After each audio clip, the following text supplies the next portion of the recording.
Hello? Check, check. Ooh.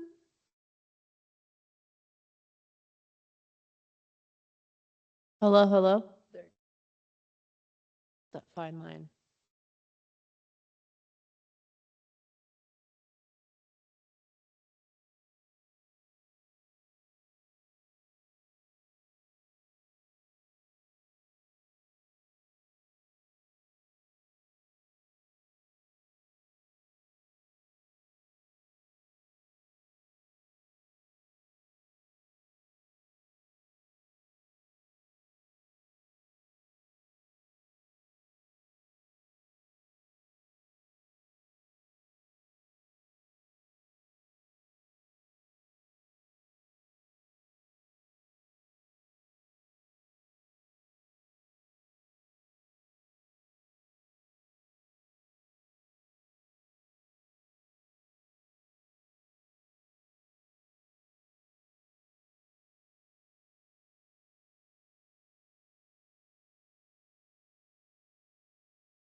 Hey, Jennifer, can you hear us online? Yes, I can. Yes. Oh, other Jennifer's on too. Can't hear them. Jennifer number 2 can also hear you. You're number 1. Oh, okay. I could be number 1.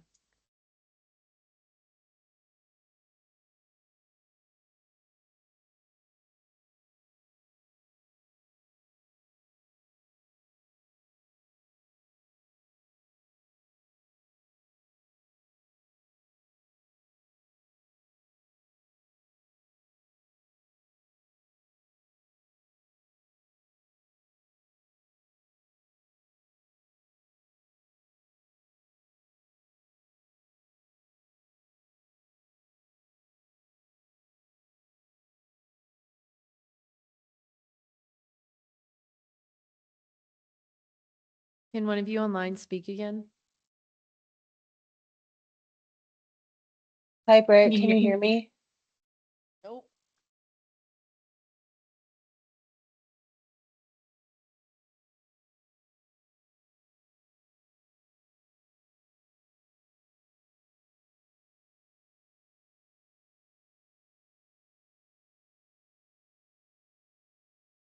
Anyone online hear us? Yes. Loud and Yes. clear.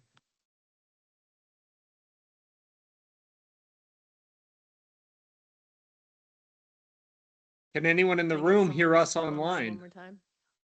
We're having some issues.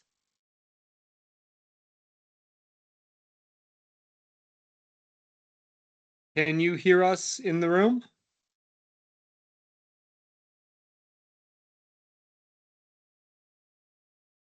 Can you hear us? Guess it's just us, Jennifer, and Jennifer, the two Jennifers. We can hear you. It's very And quiet, but we Macy. can hear you. Hi, I'm under Christopher's acronym this evening. Mine's in the room. Oh. Yeah. All right, we can hear you guys.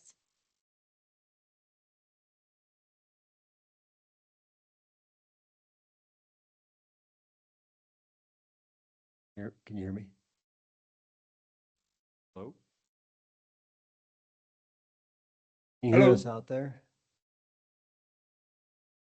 We can hear you online. Okay, great. Oh, play a minute or less away from starting here. Just 1 second.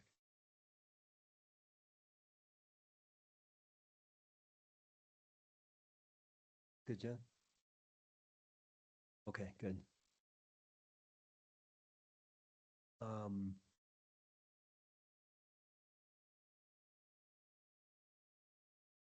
okay. Who's behind? Who's in the middle on top? I see that white box is covering their name. Okay.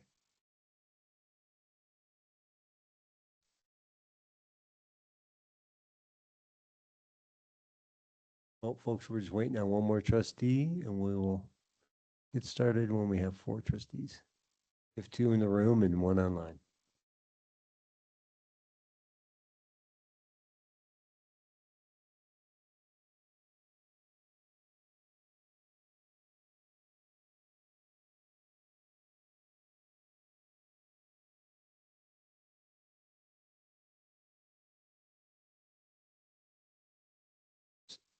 Is the internet back up here in the community center? Okay.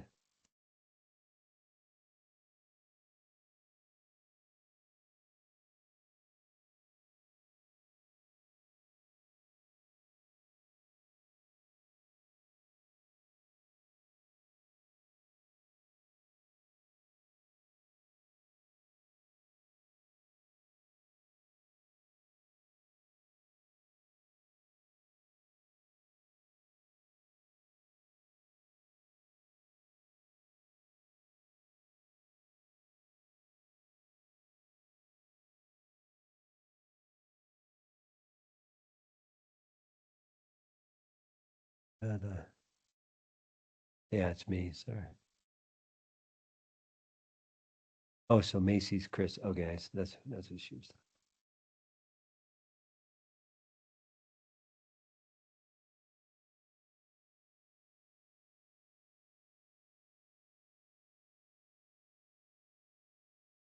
Waiting on one more trustee, folks, and we'll get started. Three more showing at some point. A lot of personal things popped up to make folks a little late today.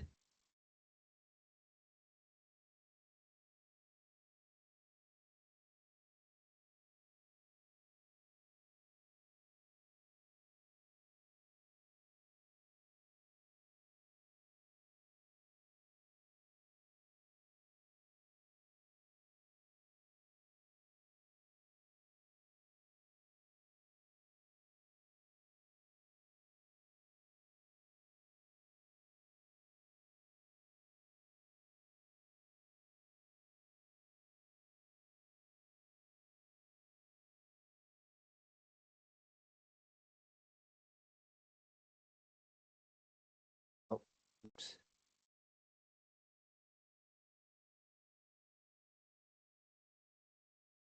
Shoot. Did you get Luke's? Hey, Macy, it looks like Luke will not be making it tonight. Okay, thank you for letting me know. I saw that he was planning to be virtual, so I'll mark him absent. I just got a message from him. Thank you. Nicole's getting on now, so once she's got audio, we can get started. Did we not have quorum? No, now we do. Luke last minute can't do it. And but Who now we do. else? So welcome. So it's just the four of us? Yeah, so it is just Jeez. so you know, it's Nicole Sterling or Mayor Pro Tem Sterling, Trustee Larson, Trustee Jocelyn, myself, and now Trustee Corvallin. Perfect timing. Tanya Weir, literally just starting. So welcome everyone to the February 17th regular BOT meeting. Macy, can you please take roll? Mayor Billy, I'm here. Mayor Pro Tem Sterling, Here. Trustee Corvalon, Yes. Trustee Larson, Here. and Trustee Jocelyn. Here. Thank you. I'd like to know for the record that Trustee Maris and Trustee Miller are absent this evening. Thanks, Macy. I appreciate that. So I think we have everyone here who will join us. So with that, we'll go right into our consent agenda. There's just three items: the warrants and minutes, and then two NDDA appointments. We do have folks here who put in their applications, so we'll probably give you a minute to talk here. Let's see, are there any questions on the warrants and minutes? The board? If not, we'll go ahead and if you'd like, I got Meg Fox and it's Richard Brandon, not Brandon Richard, right? Okay, yeah. Okay. So Richard and Meg are both here, and if we'd love to hear from both of you. I mean, we'd love to hear from both of you about why you'd want to be in the DDA. So since Meg's name is first, I'll just go with Meg first, please. And then just so you both know, when you get up there, the little tiny mic, you got to push the button at the bottom and the green LED light comes on, Like this, right? and then you'll hear an echo. Yeah. Gotcha. you're good. Okay. Hi, you guys probably remember me from applying to the BOT. I was asked by Kate Massengale to apply to join the NDDA as well. And I'm really excited to join. I'm kind of taking the place of Danielle Cruz, who was no longer able to be on the NDDA, but the NDDA has a need of somebody to speak for public art and to help with future public art projects, and I'm happy to be that person. Thanks, Meg. Questions for Meg?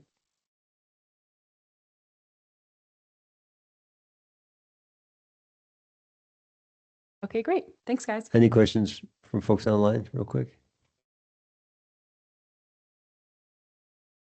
Meg, thanks for applying and appreciate you representing the artists in the community on the NDDA. Richard?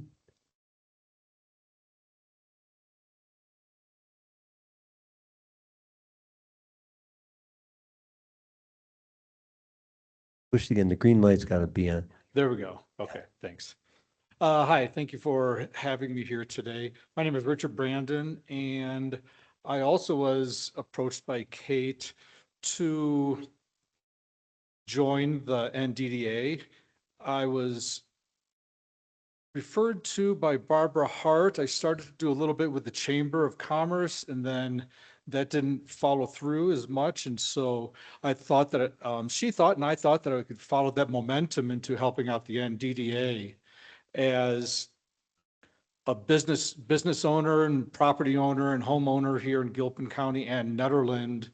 I am looking forward to stepping out of the role, so to speak, of just a business director and adding what I can to the town and a little more of the community, and take some of my business past. I've had a big background in hotel and restaurant, the hospitality industry, and I've worked a lot indirectly with towns and cities, and I've just loved that relationship that the businesses have had with the town and the community, but never really stepped into that role. So I thought this would be a really nice opportunity to do that. So let's try that. How has Peak to Peak Counseling's relationship been with, how's the town been for you over the years?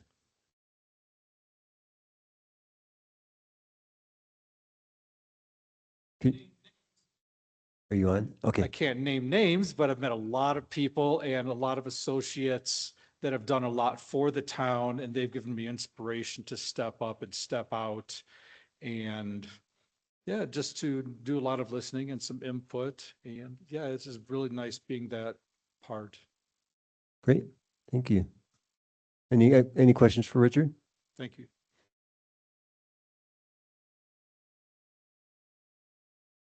Thank you. So, there are 3 items on the consent. Billy? Go for Just it. as, as the DDA liaison, I just want to really thank Richard and Meg for stepping up, joining us. I know we've had some issues with meeting quorum lately, so having 2 new members is really going to help. And with that, I'd like to move to approve the consent agenda. Second. When you're ready, Macy. Mayor Pro Tem Sterling, Yes. Trustee Larson, Yes. Mayor Billy, Yes. Trustee Jocelyn, Yes. Trustee Corvalon. Yes. Thank you. Thanks, Macy. Well, that will go into staff reports. John and Britt and Cass are in the room. Go ahead. Mayor and trustees, you have our staff reports that kind of detail the work that's down. We have had a very Hey, friends, we cannot hear John online. Oh, how about try it again, John? Can you hear me now? It's a little bit better. Can you hear me now? That's better. Okay, new mic. So Mayor and trustees, you have our staff reports in front of you. If you have any questions for us, please let us know. I think the big thing is that it's been a busy start to 2026. We've been doing a lot of work around town, and a lot of projects that have been going on for some time are starting to come towards the finish line. So if you have any questions for us, please let us know. Any clarifying questions for town staff?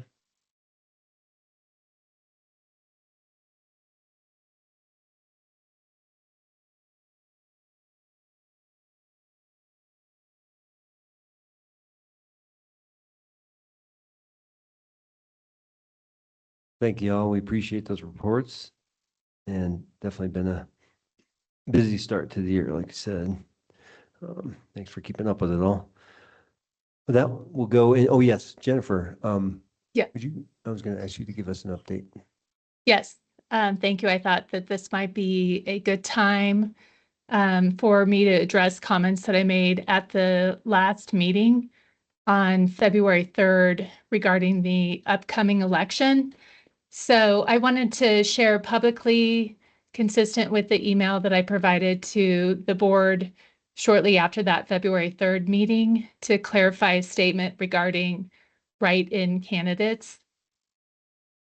Because this upcoming election is being conducted as a mail ballot election, state law requires any write-in candidates to file an affidavit of intent by a specific deadline.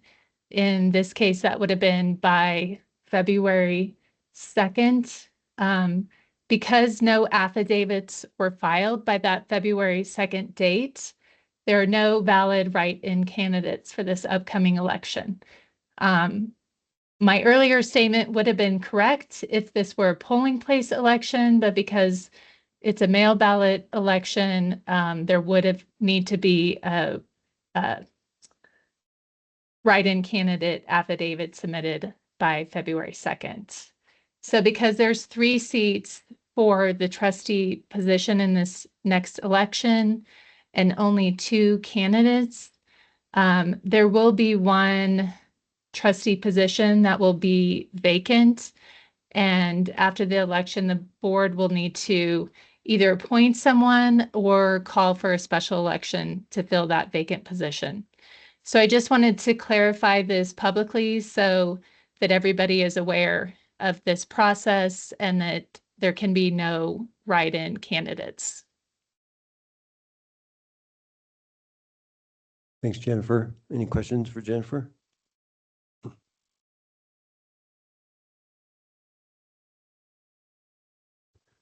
None. We'll go ahead and go into the BOT reports. Thanks, Jennifer. The Peak, I'm the liaison of Peak Health and Human Services Alliance. They did not meet this month. They meet, we've switched to meeting every other month. So we met in January. We'll meet again here soon in March. Other than that, it's been a lot of conversations with folks around town about assorted and many subjects. And then was able to talk some with Tebow Properties late last week and was happy to see them get their plan approved by the CDPHE on Friday. And we issued a permit and was very happy to see them show up with a vehicle yesterday. So it begins. It's still a process ahead of us, but it has started. Billy, this is Tanya. Do you know the timeline for the demolition? Have they given you a schedule of when they expect it to be completed? Is there a penalty if they don't finish it in time? Can they just keep this languishing forever? What recourses do we have as a town, as a community? Actually, Britt's going to answer because she can give you the. Yeah, so we will continue to work with them on timelines. I believe we're going to meet with them again tomorrow. They were delayed today because of the weather. If we find that it is moving along, I will need to re-look at code, but there are ways in which we can send them a letter through code enforcement to get the area cleaned up, just as we did with the burnt down house over in Wolfton Court.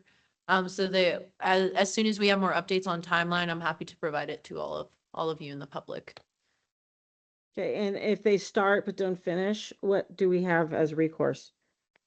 So we can issue up to 3 violations with code enforcement. On the 3rd violation, they get a certified letter, and then we move forward with a court summons, and they would go before the judge to make a decision on what the consequences would be there. And okay, and then the judge decides the consequence, or do we have consequences in code? I believe I need to double check what our specific things are outlined in code, but the judge would essentially, typically our code is fine based, and the judge would make that decision on how large that fine would be and then set a timeline. Thank you. Absolutely. So what they were approved for specifically was the stabilization permit. And so they are doing the initial work to stabilize, and they are working on a plan for the testing, which comes next. If the testing is for asbestos specifically, I think, I'm not sure, maybe other things as well, but if the testing is clear of asbestos, then they go to a less rigorous process to clean things up. But if they find asbestos, then things are more rigorous. The company they hired at this point is an asbestos specialist removal company. So they're starting it, the process with a company that's that's set up to do the whole thing depending on the testing.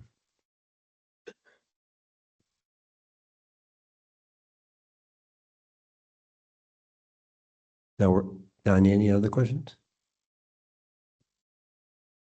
No. Other BOTs, anything to report? Other trustees, I should say. I just wanted to add for Tanya's clarification. So the court may enforce a collection of delinquent fines, fees, reinspection fees, and penalties, and then ultimately can put a lien against the property. Just to clarify that, the penalties for not completing. Okay, thank you.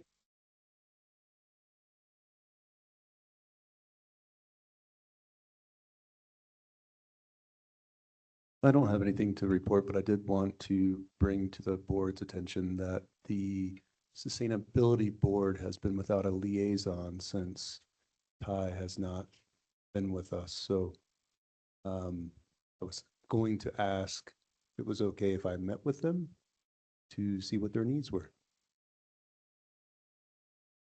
Thanks for the request or whatever. Thanks for the offer, I guess is the better word.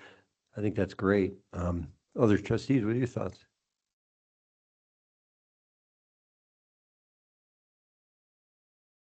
All in favor of it. Yeah, I mean, I think, Andrew, you took over Ty's position on the board, and that is, that liaison. If you have an interest in working with SAB, please do.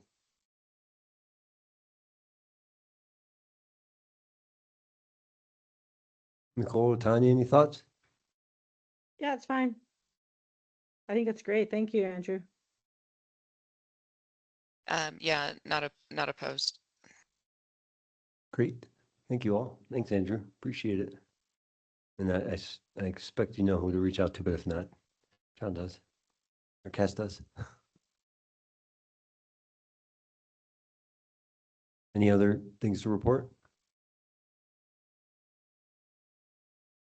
Dr. Cog is DDA meeting tomorrow. Sorry, Dr. Cog is meeting tomorrow, so no updates until then. Thanks, Nicole. DDA had its last meeting canceled, and hopefully now we'll have 2 more members, so we'll have fewer issues with those meetings being canceled. Wow, you guys have canceled the past 2 meetings, huh? Great. Yeah. Yep. Guess And I you've just been want to say, busy. Megan, Richard, just in case it's not clear, when we passed the consent agenda, you were actually put on that board. So I don't know if that was assumed, but I just want to make sure you knew that.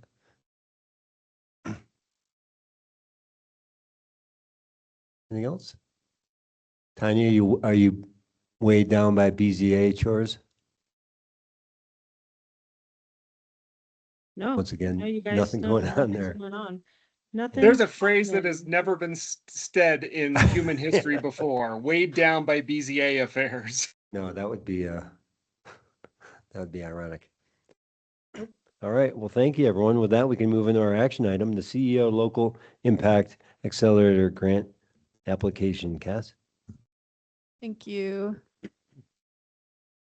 All right, so tonight I am bringing in front of you, the trustees, a full application for the Colorado Energy Office Local Impact Accelerator Grant. This grant is due tomorrow by midnight. So we are talking about it tonight. And I brought this before you last month, I believe on January 20th, and we discussed the different components of the grant, including options for policy and projects, because the grant has 2 kind of components to it, the policy side of things and the project side of things. Their guidance lists out certain policies and projects that qualify, and their aim is to align with the state's greenhouse gas pollution reduction roadmap. So they're looking for policies and projects that contribute to the reduction of greenhouse gas emissions. The award announcements are anticipated in April 2026. That would be followed by negotiations of contracting with CEO and likely the awards would start to be carried out in June or July of 2026. So that's just a kind of brief overview of the timeline. And then all projects and policies are supposed to be completed by October 2029. So Britt, the sustainability or the community planner, and myself have worked on this application and have taken the Board of Trustees feedback as well as the Planning Commission recommendation and Sustainability Advisory Board recommendations. And we have revised a number of the policies and projects that we've proposed. This is included in the attached budget Excel spreadsheet, as well as in the AIM itself. We have the different tasks that are outlined. So I'm just going to go through these so everyone's clear on what tasks we are proposing to the CEO Local Impact Accelerator program. So the first task is ADU supportive jurisdiction certification and code adoption. So this is essentially hiring a consultant to draft an ADU ordinance, and before that doing public engagement and audit of the current ADU policies, and as well as looking at what it would take for us to become an ADU supportive jurisdiction. The second task goes along with this one as well, and it is specifically public engagement. This was feedback from CEO. They recommended that we include public engagement as its own task and allocate in the budget its own line item. So this would involve public engagement prior to drafting any ordinance, as well as public engagement after if an ordinance is adopted.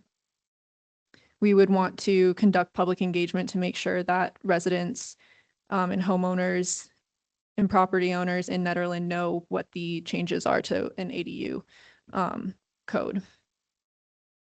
And then along with the first two, task 3 is ADU pre-approved plan development.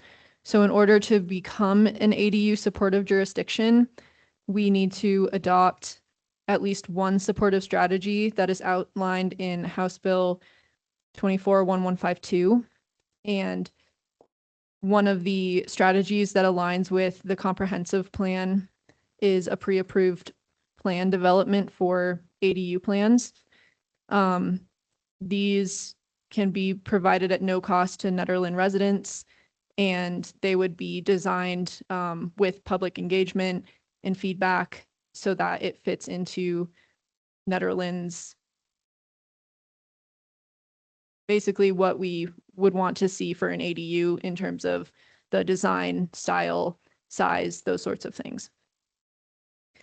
So all of those are basically the policy side of things. And if we show that we're making progress on the policy side, then it unlocks project funding as you go along.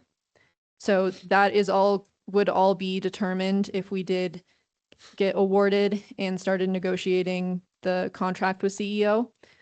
So that is kind of to be determined, how much project funding would be unlocked and when. But essentially the project funding is supposed to be an incentive so that we do adopt policies that are making an impact, such as this ADU supportive jurisdiction policy. So for project funding, it basically starts at task 4. Task 4 is ADU financial assistance program. So this would be in the form of rebates that would partially cover plant investment fees or PIFs. And we would provide greater rebate opportunities for low and moderate income households. And this would significantly cut down on the PIFs fees that are related to constructing an ADU.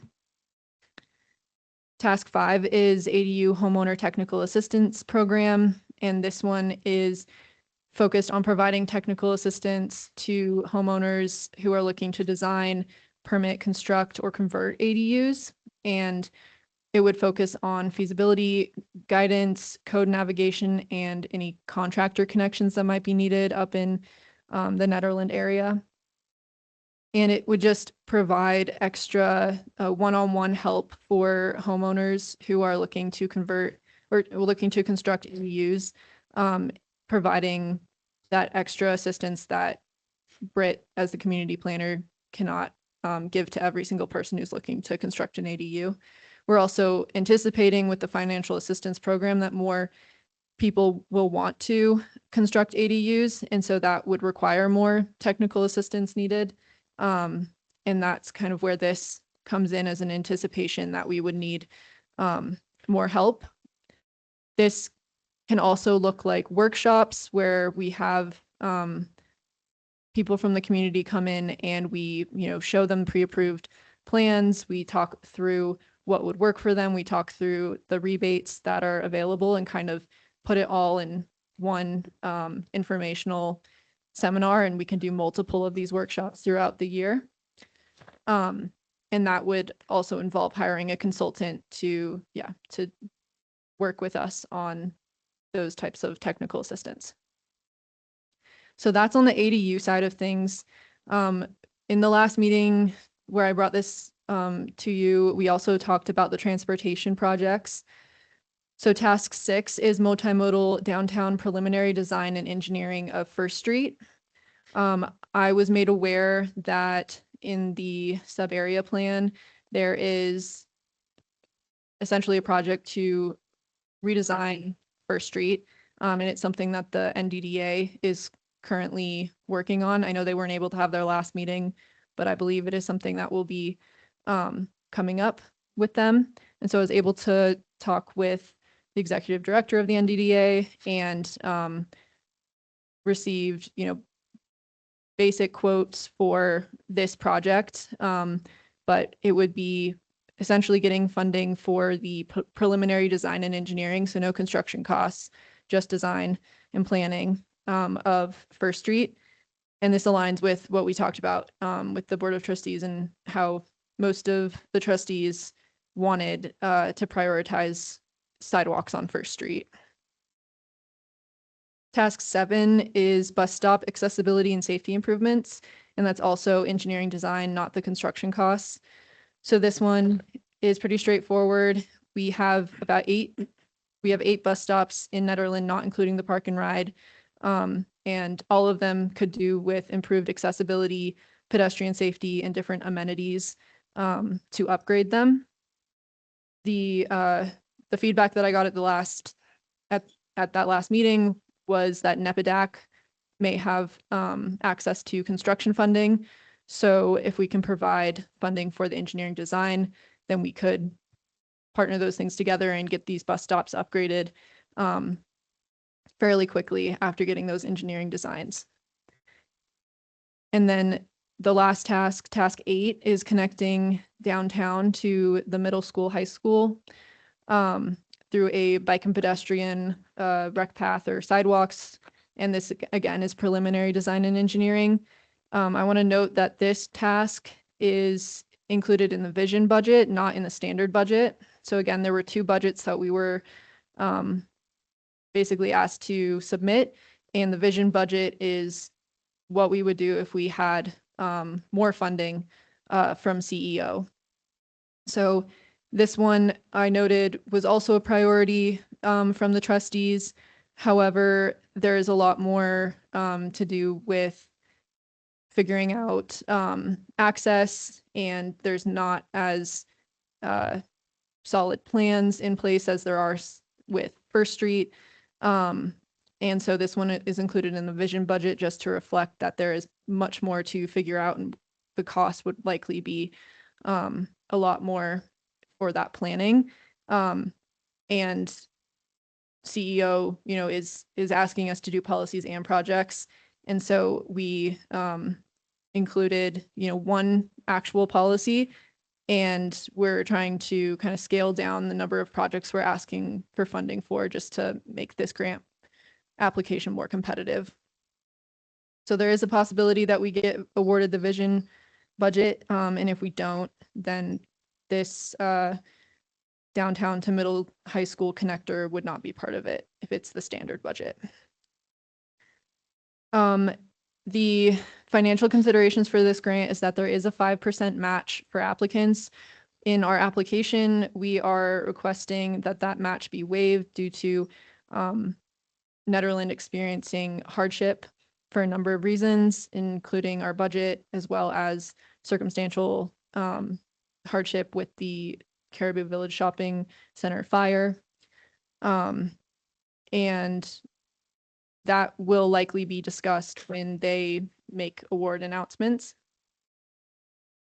For the rest of this, essentially, the full application has more detail and reasoning for all of these tasks, and I'm happy to speak to any of them more in depth about why those decisions were made. But I believe that covers all the major changes from the last time that I presented this to you. Thanks, Cass. Any clarifying questions for Cass?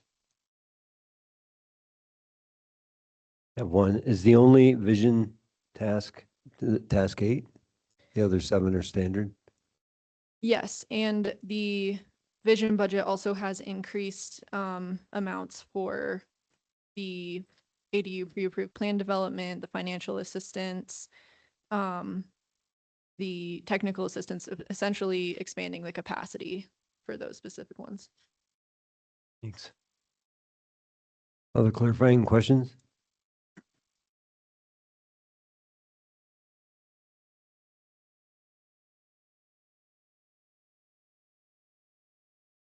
Hearing none, we'll go to public comment. Any public comment? We'll start with folks in the room on this CEO Colorado Energy Office and Local Impact Accelerator Grant.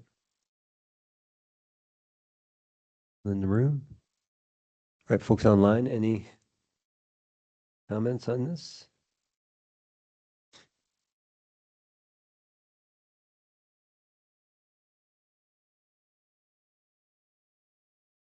Seeing none, we'll bring it back to the board for discussion and a motion. Yeah, I'd say, Cass and Britt, I know you both put a lot of time into this, and thanks for working in some of our suggestions from last time so that we can start to get some of these things built out. So yeah, for me, there's nothing else to clarify, and I think the application looks great. So thank you.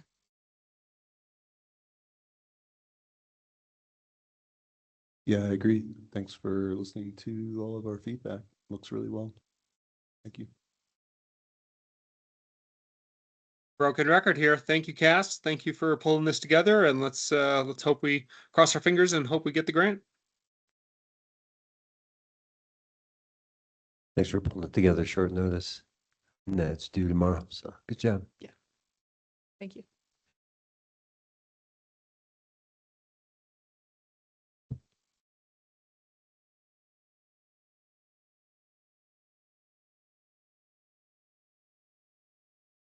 I move to approve submitting the, just so you know on this one too, Luke isn't here. He's not he's on his way. He's bringing his son to a race, but he might join us later. But he did say on this that he's a yes on this as well. So for what it's worth.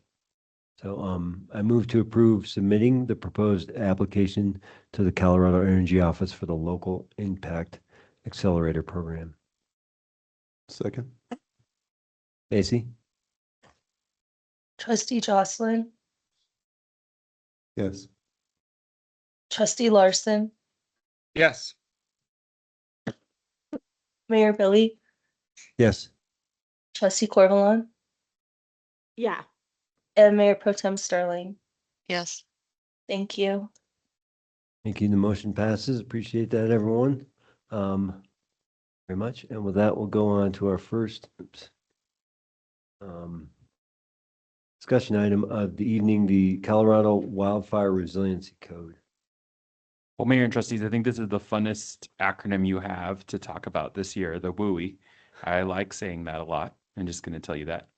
But just kind of give you the high altitude version of this. Last year, the Colorado Wildlife Resiliency Code Board adopted the 2025 Colorado Wildlife Resiliency Code. This is pursuant to state statute. State law requires jurisdictions within the wildfire urban interface that have authority over building codes to adopt code that meets or exceeds the minimum standards set by this code within 9 months of adoption. The town of Nederland is subject to this code, and so what you have before you tonight is a suggested ordinance that we would bring back before you at our next meeting. A little bit about the statutory requirement. It was created by Senate Bill 23-166, and that directed the board that was created to adopt a statewide wildfire resiliency code. This was done on July 1st of 2025, which created the compliance period. As I said, jurisdictions located within the wildlife or the wildland urban interface and possessing authority for land use have to adopt this code that meets or exceeds the minimum standards of the board. In general, the code applies to both residential and commercial properties, and it's triggered by new construction, additions that exceed established footprint thresholds, replacement of 25% or more of a roof covering, or replacement of 25% or more of an exterior wall surface. The code also establishes compliance categories based on wildfire intensity classifications that are shown on the state map. There's class 1, which is a low fire intensity area. This requires ember-resistant construction, Class A roofing, and hardening of the immediate zone adjacent to the structure. And then Class 2, which is for moderate and high fire intensity areas, which includes everything from Class 1 plus additional requirements such as fire-resistant exterior wall materials, tempered glazing, deck hardening, underfloor enclosure, and expanded defensible space standards. The code is not retroactive, meaning that existing structures are fine unless they hit those trigger thresholds. We are proposing to adopt this code by reference, which generally means that what will happen is that we will say that the Wildfire Resiliency Code is controlling in Nederland in Chapter 18. And by adopting by reference, it means that if there are changes to the code over time, it just stays consistent with that code. And we don't have to put every single technical standard verbatim into our code because it will just say, read this other code, and this is where you'll find the information. This ensures that we're in statutory compliance. It maintains alignment with the official state publication and is just make sure that we're consistent in our administration and enforcement. In the packet tonight, we have ordinance that was prepared by Fire Marshal Jocelyn to facilitate the adoption of this code. And it is included in your packet, the ordinance. This draft still needs to go through a final legal review to make sure it meets all the statutory requirements for the code and meets or exceeds the minimum standards set by the code. This final ordinance would be introduced to you on March 3rd. Adoption of the ordinance requires 2 separate readings, so we would do the first reading on the 3rd and then the last reading on the 17th. One thing I'd like to note is that in drafting this ordinance, one thing that was taken into account is our rules for ADUs that we've been discussing. So the ordinance does take into account how ADUs would work within this code. So for tonight, what you have for you for discussion is just to kind of review the statutory requirement that you have to adopt this code, review the structure and applicability of this code, and then to outline the ordinance timeline. If you have questions for us, we're happy to answer. Britt's been working on this too. And then we have Attorney Madsen online, and we are happy to answer your questions. Thanks, John. Clarifying questions for John, Britt, or Jennifer?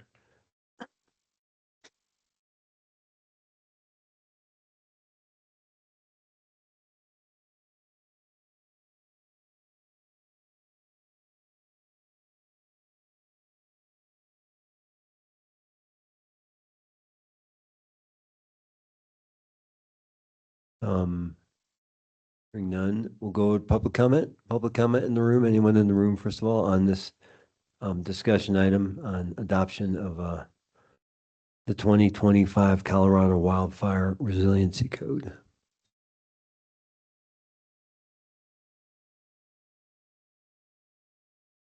Go ahead and come to the mic and so everyone can hear you. Okay, so I was wondering if this is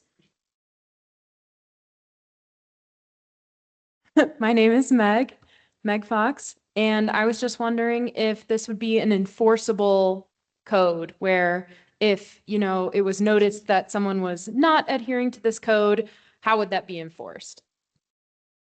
Yeah, so if someone was not adhering to the code, typically we either receive a complaint or our code enforcement officer can view these from the right of way.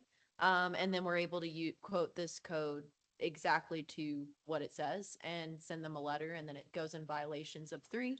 And then after 3 violations, as I had said earlier, it then goes to a court summons if they do not answer. Okay, that sounds great. Does it include fire mitigation as well? Or is it just Clear. building codes? It does include clear zones, but there are those 25% triggers in there. So there is some latitude for existing structures, but a new structure would have to be constructed to meet the code. That would Love be that. like through our building process or whatever. Great, thank you.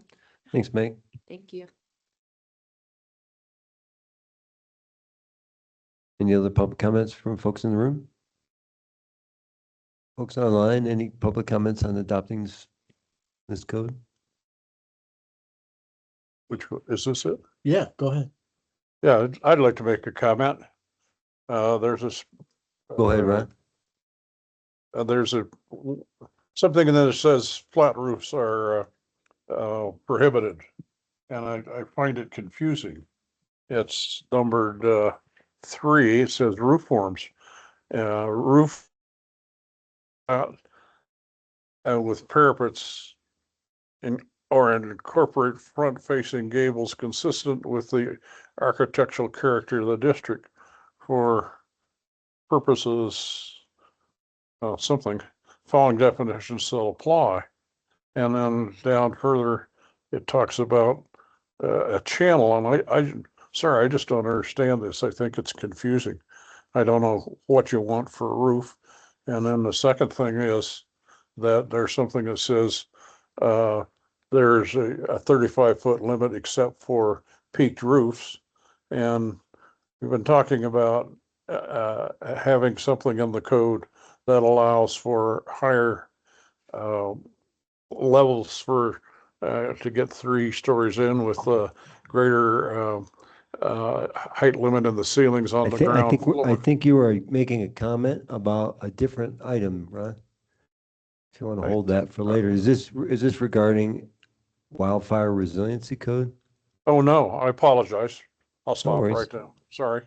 Yeah, that'll be next. Any public comments on wildfire resiliency code?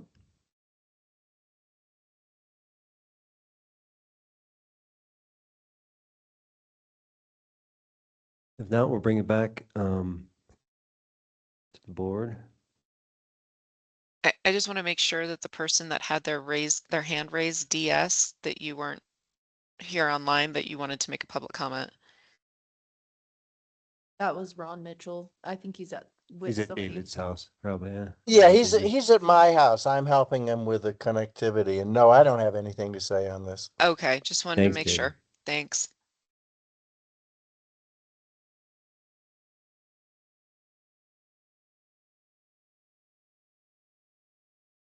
Right, so, looks like we're probably, just like folks, I'm gonna get back to this. I was searching for what the public commenter was talking about, and I gotta get back to what we're, to this aim, so, discussion, so no action is requested at this meeting. Purpose is that we're reviewing the statutory requirement. We reviewed the structure and applicability of the CWRC, and we outlined the ordinance timeline. Are there any more questions from the board? Well, I think the discussion now is just that, this is sort of statutory. It is something that we kind of need to do anyway. I guess I would ask a question over to Fire Marshal Jocelyn, who's board, Trustee Jocelyn, just based off you putting together this ordinance, understood that it still needs to go through legal review, but any thoughts or things that you were thinking through as you were piecing this together that we should know about? Yeah, sure. I tried to make this a very, very simple adoption. We were hoping to update our current code, including the building and the fire code and energy code suites all at once. But with the timeline looming over us for this April 1st date, it made sense to just quickly separate this from our 18-2 amendments to our IRC and IFC to fully adopt the resiliency code. So that's why you're seeing this in this format tonight. Gotcha. Okay. It's written to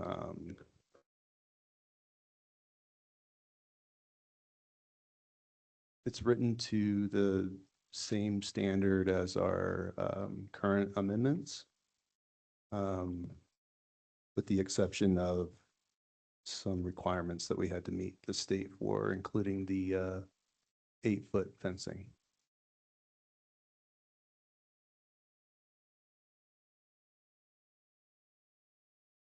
Okay, very good. Yeah, I mean, I guess, you know, for me, I just don't see that there's much more. Thank you, by the way, Trustee Jocelyn, for that. But this kind of looks like something that needs to go through legal review to come back before us, unless I'm completely missing something. You are not. I think you're right. So with that, John, do you need anything else? Just if there's any other direction you want us to consider as we kind of go through that last bit of process, and then this will be brought back before you on March 3rd, and we will notice it appropriately for the hearing that needs to happen. Sounds great. Thank you, John. Just as a note, this is a little bit different than some of our other ordinances. It will have 2 readings, so it will be a 2-meeting process to adopt. Yep. Okay, March 3rd, March 17th. Good. Correct. Thank you. Great. With that, we'll go on to our second discussion item of the evening, the overlay district. Well, Mayor and Trustees, before you tonight, we have a draft ordinance of what is called an overlay district. And this would create new design and zoning standards for the downtown, kind of the core of our downtown area. I'm going to walk you through my staff report, and then there's just a small request for direction at the end. Last year, you all approved the downtown sub-area plan. This establishes a future vision and outlines objectives and strategies for our town, as well as the Downtown Development Authority, property and business owners, and other downtown stakeholders to use as a blueprint for implementing that vision. This plan was intended to serve as the plan of development for the Downtown Development Authority, which is the document that they use to guide their work as they move from year to year. My staff report that Britt and I worked on it together, but it presents draft ordinance number 886, which proposes amendments to chapter 16 and 17 of our municipal code to establish the First Street Overlay District, which we're calling FSOD, I guess. It could probably have a better name. The purpose Almost as of good as Wooey, but yeah. The purpose of this ordinance is to implement recommendations from the Downtown Sub-Area Plan, which was adopted in 2025 by creating tailored land use and design standards, reinforcing Netherlands' walkable downtown character and encouraging appropriate redevelopment. This is your first formal review of the proposed overlay district and related code amendments. The draft ordinance reflects extensive policy analysis and deliberation by the Planning Commission, who is the town's advisory board on land use matters. While maximum building height has emerged as a primary policy consideration following coordination with our fire district, you may also identify other policy questions or request clarification on other provisions within this ordinance. As we kind of get started talking about this, I do want to talk about this sub-area plan. It is the result of probably the most extensive community engagement project Netherlands has ever seen. It was done as a part of the comprehensive plan, and it's the result of 2 years of work within town. In 2024, there was several community meetings, planning commission meetings of the board of trustees. It was published in the paper, and there was a survey talking to residents about what they wanted to see from our downtown. That work culminated in a draft sub-area plan that was considered by Planning Commission and by, or well, I'm sorry, the Planning Commission saw it, it was considered by the Board of Trustees and the DDA last year and approved. And this work is one of the catalyst projects that's listed within the overlay district. Tonight, there is one really important policy question for you, and that is whether to approve maximum building heights as proposed in the draft ordinance or to modify them based on fire district guidance. The Planning Commission, as they went through their process last year, recommended approval of maximum building height of 35 feet for buildings with flat roofs and 45 feet for buildings with pitched roof. The fire district has advised that the building height should be 35 foot for all buildings based on our capacity to serve those buildings. And there's a couple of different reasons for that, which I'll get into. Our current zoning code, it's important to note, does say that 35 feet is the maximum building height currently for central business district. Our proposed overlay district will apply to properties along First Street and adjacent areas. So generally, the area in the vicinity of First Street, Second Street, and Snyder Street, and then bounded on the other side by Jackson Street. The ordinance that you have before you, as I said, is the result of a lot of community engagement and deliberation by Planning Commission. We want to make sure that we're noting there's a kind of a decision fork here on this building height, but I think it's really important to note that Planning Commission's work is grounded in the adopted sub-area plan and the community engagement process. There really are land use experts in town, and because there is other considerations that we need to think about from a fire perspective, I just want to really make sure that their role in this process is uplifted and that we take seriously that recommendation and understand that it's coming from a significant deliberative process. As background, the Nederland Comprehensive Plan and Sub-Area Plan identify the First Street corridor as a priority area for reinvestment and pedestrian-oriented design. The Sub-Area Plan recommends creation of an overlay district to guide redevelopment, maintain small mountain character, and strengthen the mixed-use downtown core. Our attorney prepared the proposed ordinance to implement these recommendations through specific development standards governing form, height, massing, design, and pedestrian frontage. These same standards are found in the sub-area plan document itself. The Planning Commission's review focused on the land use policy, character, and implementation of the adopted sub-area plan. As part of the ordinance finalization, staff worked from an interdepartmental kind of cooperative perspective with Nederland Fire District to ensure that the proposed standards align with existing infrastructure and operational capacity. This coordination was intended to supplement the land use analysis conducted by Planning Commission and is just generally a good standard practice to work with our partners during ordinance development. For public engagement and Planning Commission review, the recommendations included in the sub-area plan were developed through an extensive public engagement process, including downtown stakeholders, town board, and commissions and staff. The sub-area plan serves as a supplement to the Nederland Comprehensive Plan and provides detailed guidance for this First Street corridor. The Planning Commission's recommendation reflects months of public meetings and detailed review of development standards, including height, massing, and pedestrian scale considerations. This report represents the board's real first opportunity to review the draft ordinance and consider these recommendations prior to formal action. I have in my staff report a list of the engagement that happened through the course of this project. Starting in September 2024, there was an initial community presentation of the comp plan and downtown sub-area plan at the community center. Between March 2024 and January 2025, there was 5 meetings that we had regarding the project cost and scope of the sub-area plan, progress updates, Planning Commission review of the draft plan, and then multiple meetings with the DDA looking at the plan of development for the final draft. The First Street Overlay District and related ordinance amendments were discussed during regularly scheduled Planning Commission meetings from August through November 2025. That did include work sessions too that were just oriented towards this conversation.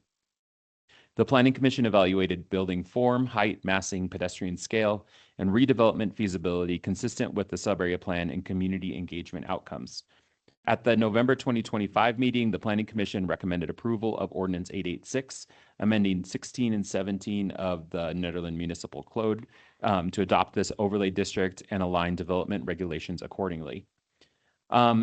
Just in summary of the proposed ordinance and key development standards, what it does is it amends Chapter 16 and 17 of the Nederland Municipal Code.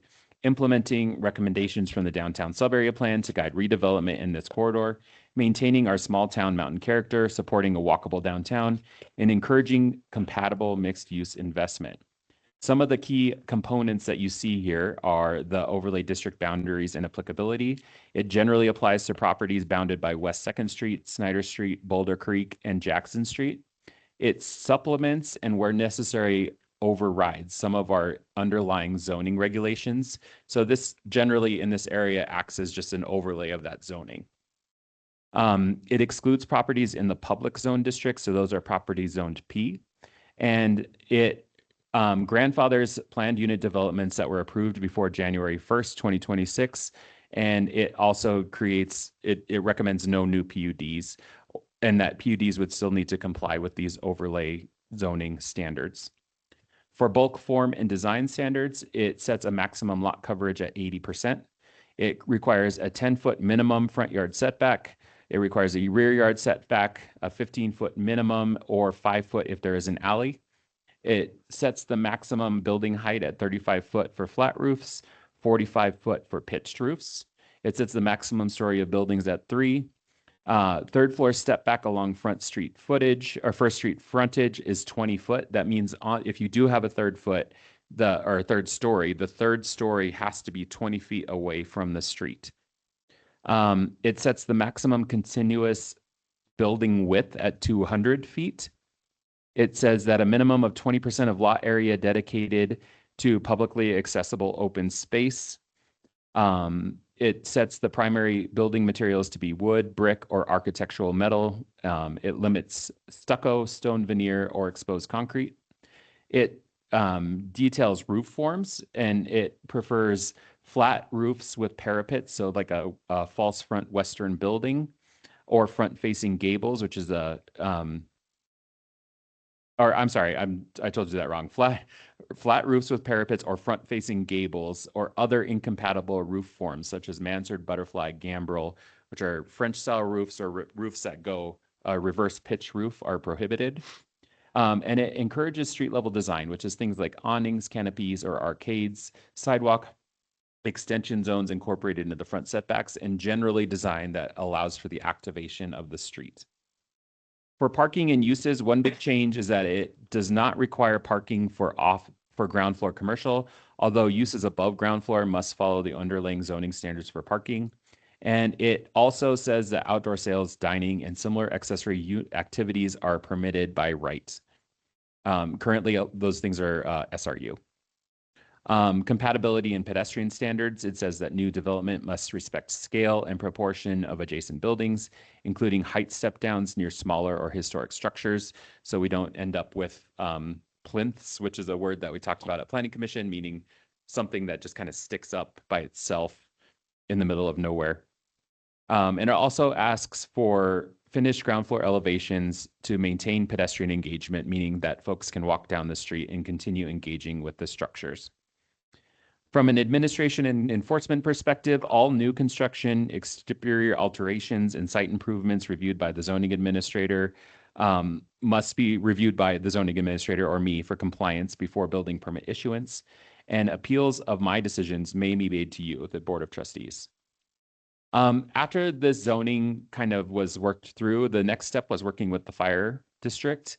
The Planning Commission's recommendations reflect land use, character, and community engagement guidance. That's where we got the recommendations that you see that I just talked about. When the fire district reviewed these standards, they identified that there was several operational limits that were going to create difficulty in making sure that we could get to that 45-foot building height. And some of them are things like aerial apparatus reach, street width, overhead utilities, collapse zones, accessibility, and volunteer staffing constraints. Just to talk about these things a little bit, generally what it means is that we need to have fire trucks that can reach the building heights that we have. Our streets downtown are also narrow and they have tight corners, meaning it's difficult to get apparatus where they need to be necessarily, especially for a higher building. Our overhead utilities are not particularly high and they would either need to be raised or maybe buried in the street. We need to consider building collapse zones, which are where a building would fall down if it was in some kind of disaster. And then just thinking about the way our district is set up, our volunteer staff and training and those kinds of things, and making sure that they can manage the buildings that we have in our district, which ultimately comes down to the ISO rating of the town. Currently, structures up to 35 feet align with our emergency response capacity. Taller buildings are going to increase our operational complexity, even with mutual aid that we get from Timberline and things like that. And I think there's some concerns about how we can do that regarding our current capacity. I did stick in here that when we met with the fire district, Britt and I also invited Cheney Bostic, who drafted the overlay district. And she did note that 35 feet is consistent with our character and typical in some mountain towns, and that it could still accommodate 3-story buildings if we wanted to design them with those step backs and appropriate massing. Staff analysis, I think there's several things to consider here. The first is the fire department considerations. Structures up to 35 feet align with currently emergency response capacities. Taller buildings increase operational complexity, even with that mutual aid. I think it's also really important to think about Planning Commission and the work that they did following all that community engagement. Their discussion allowed 45-foot pitched roofs. So a pitched roof is one thing to remember is the plan says 35 foot with a flat roof or 45 foot with a pitched roof. And that was something that was part of that community engagement. They did discuss allowing those 45-foot pitched roofs, but I do think that one of the things about their focus was on creating that walkable pedestrian scale small town character piece. And so I think like that's one of the conversations here. Cheney Bostic, who did draft the overlay district, did note that she would be comfortable at 35 feet. It's not inconsistent with our character and typical in smaller towns, and can still accomplish or accommodate some of the density that we're looking for. As far as implications for scale and walkability, taller pitched roofs may allow for more floor area on that third floor, but 35 feet can still meet a lot of the same walkability and pedestrian scale objectives that are central to the sub-area plan. 35 foot could balance redevelopment potential with fire safety, visual character, and the adopted design guidance. Flexibility, I do think it's important to note 45-foot pitch roofs, like I said, could provide additional development flexibility, but it would create emergency response implications, and the visual impact on the corridor as another implication. 3-story buildings could be accommodated with that 35 feet, which I know I've said a couple times. But that is one of the reasons that 45 foot was considered. It's also important to note in the plan itself, you see a 43-foot recommendation. In our planning commission meetings, one of the things Cheney said is that the difference between a 30 or a 43-foot and a 45-foot building would be minimal from a visual perspective. And so I just want to kind of note that. That brings us to kind of the policy question for you tonight. And really, I think it comes down to what this building height is. I think in a lot of ways, all the other design standards are pretty straightforward and kind of laid out in the ordinance, but you basically have two questions before you. Should we set the maximum building height at 35 foot for all roof types? This would align with Planning Commission guidance for small town character and pedestrian scale. It would meet fire safety limitations, and it would accommodate 3-story buildings with step backs, although it would not allow that 45-foot height recommendation that you find in that sub-area plan ordinance that the Planning Commission considered. Or you could also set maximum building height at 35 foot for flat roofs and 45 foot for pitched roofs. This could provide that additional development flexibility, but it would impact emergency operations and might be create capacity problems for the district. The other question that I have before you is you may have other standards that you'd like to see downtown, and this is the time where we'd love to have those so that we can draft this ordinance accordingly. For next steps, I think what we're looking for is direction on maximum building height and any modifications that you'd like to make to the ordinance. Following that, we can update Ordinance 886, and then we can start the process of bringing that forward. I am available for questions, as is Britt, and we're happy to take them. Clarifying questions for Britt or John? Yeah, this is Tanya. I have one. I have several. One, why was the sub-area plan not included as an attachment to our agenda? It was adopted last year. It's on Civic Web, and I will make sure in the future that if we consider this, they'll have it in your packet. It just seems like for your average person who doesn't have access to all those I mean, I couldn't find it on Civic Web, to be honest with you. I looked and looked. I had to find it in an old email, many searches. It took me about 20 minutes to find, which is not a lot of time, but for the average person, it might be. It seems like if we're talking about the sub-area plan, the actual sub-area plan should be attached, not what the planning commission decided to decide. The Okay, ordinance is so what's being considered tonight, not I the sub-area understand, but it's plan. based on the recommendations that we paid for to create the sub-area plan. And it I would be did nice email to those read to the you, whole and thing. they're also available on Civic Web, and we will make sure in the future that you have it in your How do packet. you find it? I put in sub-area plan in the search and nothing came up. But anyway, that's not why that's done.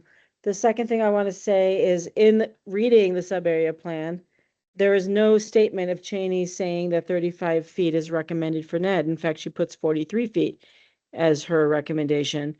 Where do you get this, where she says 35 feet is characteristic for the town of Nederland? Is that written somewhere? Do you have written proof of that? I'm not a liar, Trustee Coverland, and it was said to me verbally. Said verbally, so it's mentioned like 2 or 3 times in the agenda package, but not in the sub-area plan. That we are basing all this information off of. It's all we have. This is a very extensive document that we paid for, hundreds of thousands of dollars, to create, in addition to the whatever it's called, the other plan, comprehensive plan was part of it. So it just, to me, why is there no mention of, if you're gonna do 45 feet, that you would have to have some kind of emergency egress, balconies, fire escapes? Couldn't that solve the problem? If people had a balcony to leave out of with a fire escape, or a balcony for ladders to access or hoses to get into? That's my one, why wasn't that considered as an other option to circumvent the problem with 45 pitched roofs?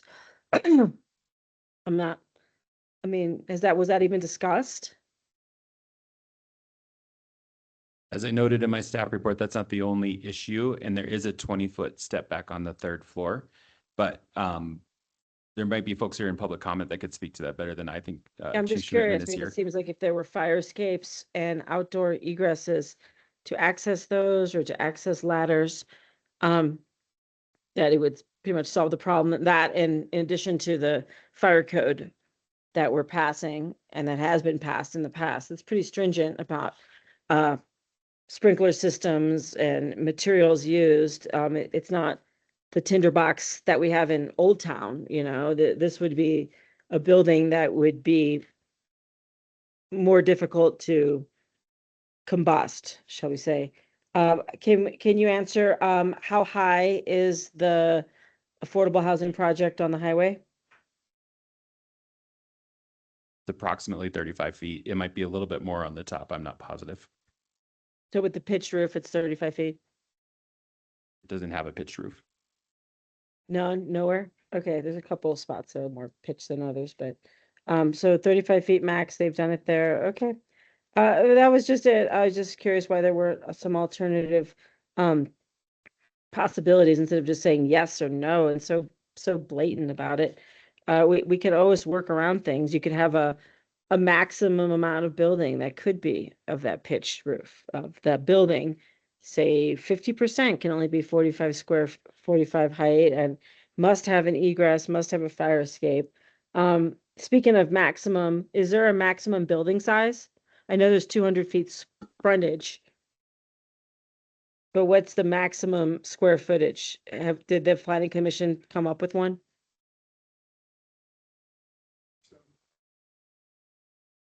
Yeah, the building could be 80% of the lot, essentially, is what. Right, but that, Chair if a Reese just lot, said. like for instance, Ron Mitchell's lots, he's trying to consolidate into being like one lot, so it could be like, 2 square blocks big, but only 200, I'm just curious, 80% of the lot, but is there a maximum square footage allotted to a building in the planning commission's recommendations. I I think didn't it's see just it. I might have missed 200 it. feet's the longest any one 200 feet's dimension one can be. side, but a building has Correct. 4, so I'm just Well, curious. 200 times 200 is 40,000. Yeah, what about the other That's side? just the slab, but You could go 800 feet back. I'm just curious, that's all. There's 200 feet one way. So just so then it's a box, so you couldn't go 800 feet, 1,000 feet back. Is You there a have to limitation on conform to that? the setbacks and all of the different standards within the district. So that's part of what a setback is it says that you need to maintain a clear space essentially on each side of the building, and then you need to maintain an 80% building coverage. So it's really dictated by the lot, what can happen, Right, but you so if can't your have, lot is 3 square blocks, for instance, you well, could. that block is about 400 feet long. So it could be So only I half think of that. those it could lots only are be not half of that. consolidated currently either, so it depends on the actual lot itself Right. about what can be built. So 200 feet frontage, one side, is that all 4 sides then? Because that you're saying First Street could be 200 feet, but so every Front, side, rear, no and side side can be setbacks more are than not 200 always feet. So consistent, and it nothing depends on if there's an can be more alley than in place. 4,000, what does say it applies to 40,000 properties square generally feet? bounded by West Second Street, Snyder Street, Boulder Creek, and Jackson Street. So I guess you can realize that 200 feet applies to each of those street facades. So with the mall, when it gets rebuilt, if it gets rebuilt, Well, yeah, it'd be like, I mean, if you look at number 1 on page 147, I'm just saying these things apply to properties generally bounded by Second Street, Snyder Street, Boulder Creek, and Jackson Street. And maybe I'm wrong, but how I read that would be like 200 feet maximum on any of those, streets, any side. those Okay. sides of the building. Maybe I'm wrong, but that's how it reads. Okay, good to know. Yeah, that's my only issue. I feel like you're quoting something that isn't in writing and repeating it over and over as fact, which I'm sure she might have mentioned it, but why wasn't it written in the sub area plan if that's the truth, what she I wanted will to never put imply? something in my staff report somebody tells me verbally again. I wouldn't personally, because we have the sub area plan that we paid a lot of money for, that I is think our that that's guiding maybe a document. standard that's impossible to meet, Trustee Corvalon. And so I will make sure that, like I did in this one, that I indicate it was verbally stated to me, and there was also other people in that meeting. And as I stated, I do not lie. I'm not saying you're lying. You I'm can just always saying invite that Cheney the to sub for area this action plan item too. is a really good document. I wouldn't say that lightly, because there's not a lot of documents that I really like. And I do really like the sub area plan, and I just wish that if that were the case, why was it recommended to go to 43 feet? That's all. And I'm sure if we wanted to go to 43 feet, we could come up with something to accommodate the fire department via egresses and fire escapes, exterior fire escapes.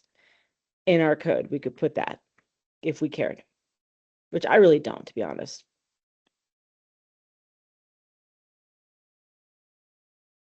Thanks, Tanya. Do you have other questions or more questions on that string? Just a clarifying question, and Tanya or Trustee Corvalon, this might kind of get at it a little bit. Having been a part of some of these meetings at the Planning Commission and having been at some of the meetings with Cheney, it's mountain characteristic anywhere between 35 and 45 feet, quite honestly. And she had originally, and there was originally some consensus around that 43, 45 foot. The Planning Commission had gone through a lot of public engagement with it. I think that 35 feet, if I'm to understand and interpret this correctly, Town Manager Kane, is that does the 35 feet and what she had said verbally, does it sort of meet a certain type of mountain town? I'm curious, because having been in many of those meetings, the 43, 45 was ubiquitously said even by Cheney.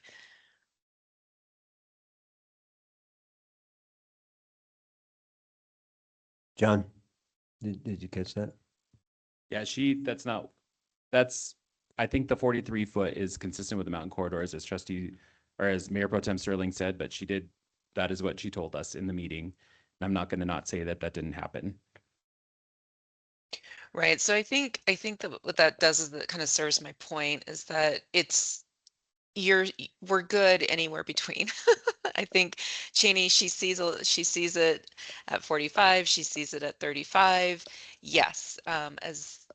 So I think she's safe when she was consulting with us that it's in that range. Is how I would characterize some of the the meetings that I've sat in as well. So I'd say we're safe either way. We're okay.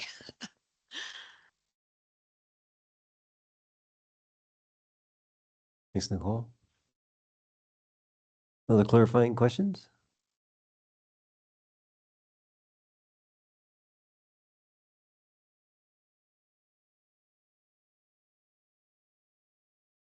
Okay, without not hearing none, we'll go to public comment. We can start in the room. Hello, I'm Jim Reese, 66 Barker Road. I'm also the chair of the Planning Commission, and I think I can answer some of your questions. As was said, I'm just going to reiterate a couple of things.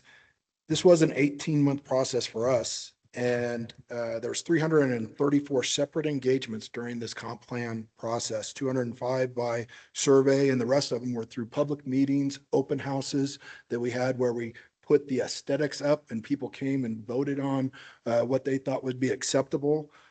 We spent this and brought all of the stuff from the largest amount of engagement as we had from our community and tried to culminate it with our experts, Cheney, Boswick, and the SE group into something that would work, not in addition to our residents, but our stakeholders.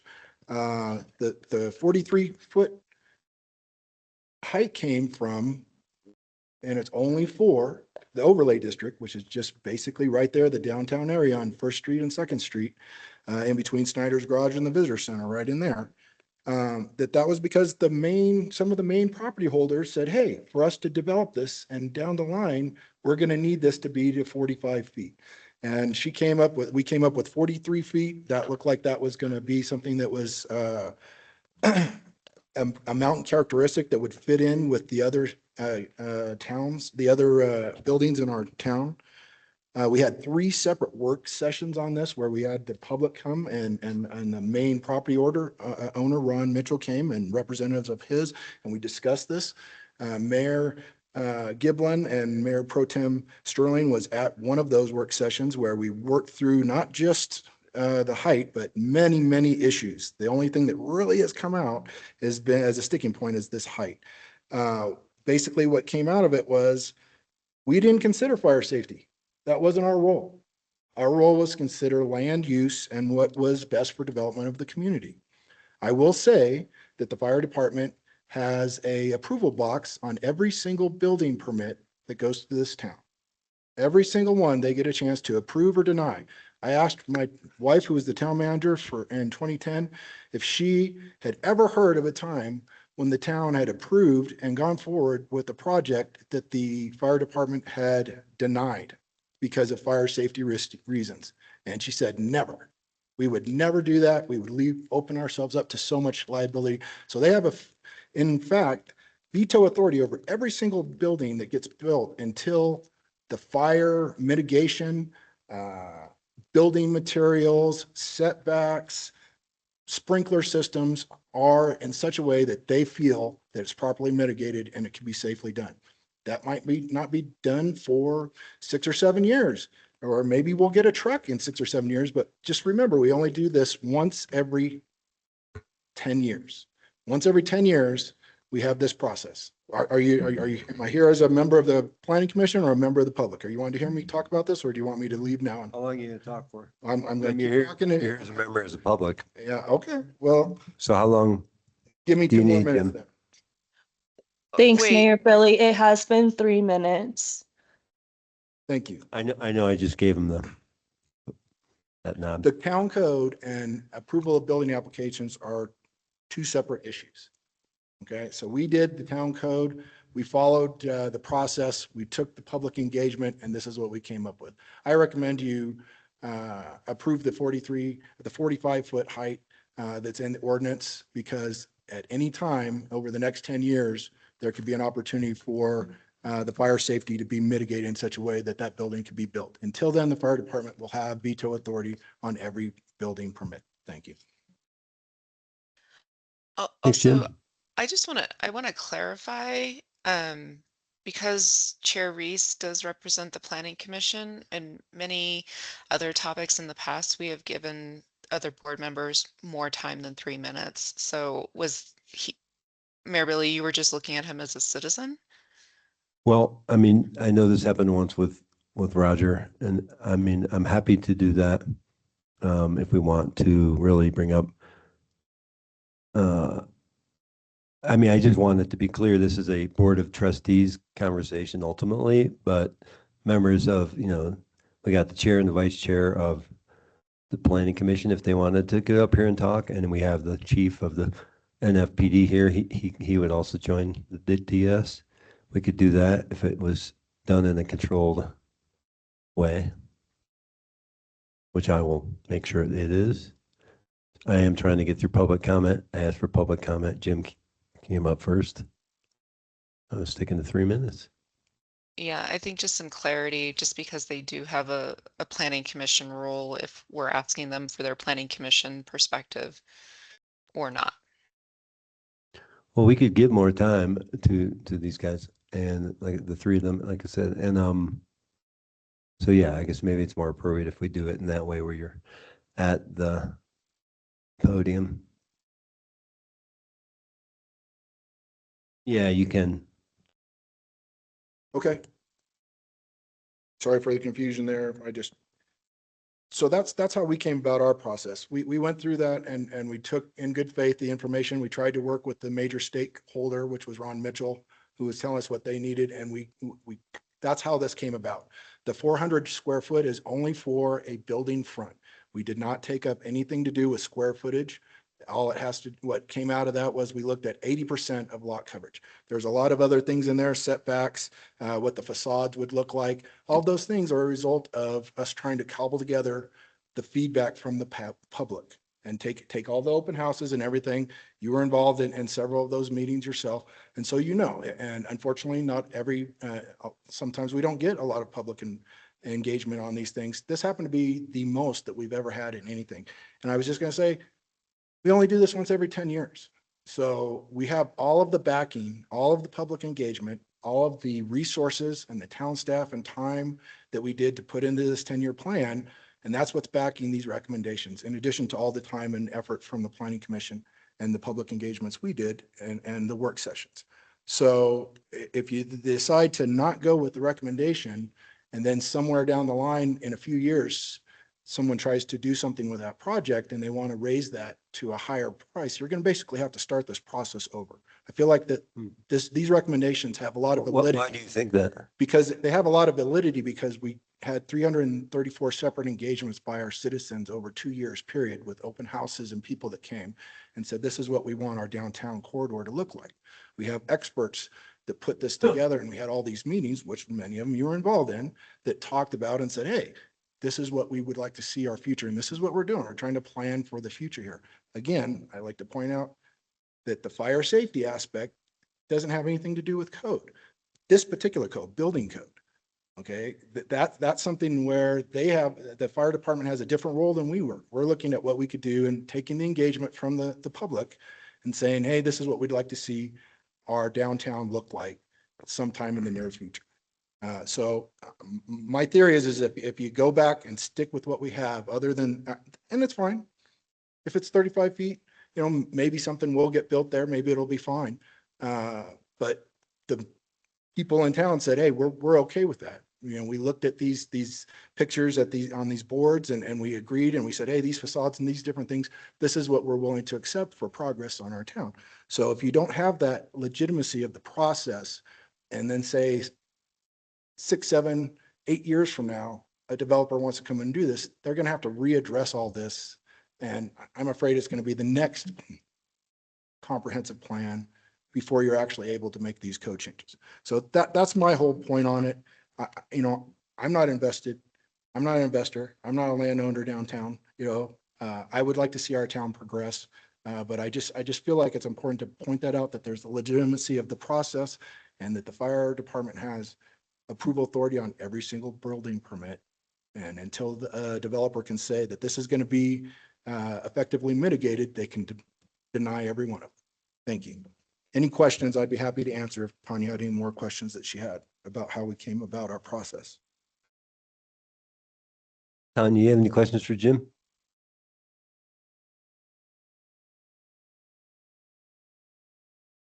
No, I don't. Thanks, Jim. Thanks, Jim. Thanks, Tanya. Thanks, Nicole. It was worth, I appreciate it. It was worth giving the extra time. These guys have more, they definitely have more to say. More public comments in the room? I'm here to comment. Ron Mitchell.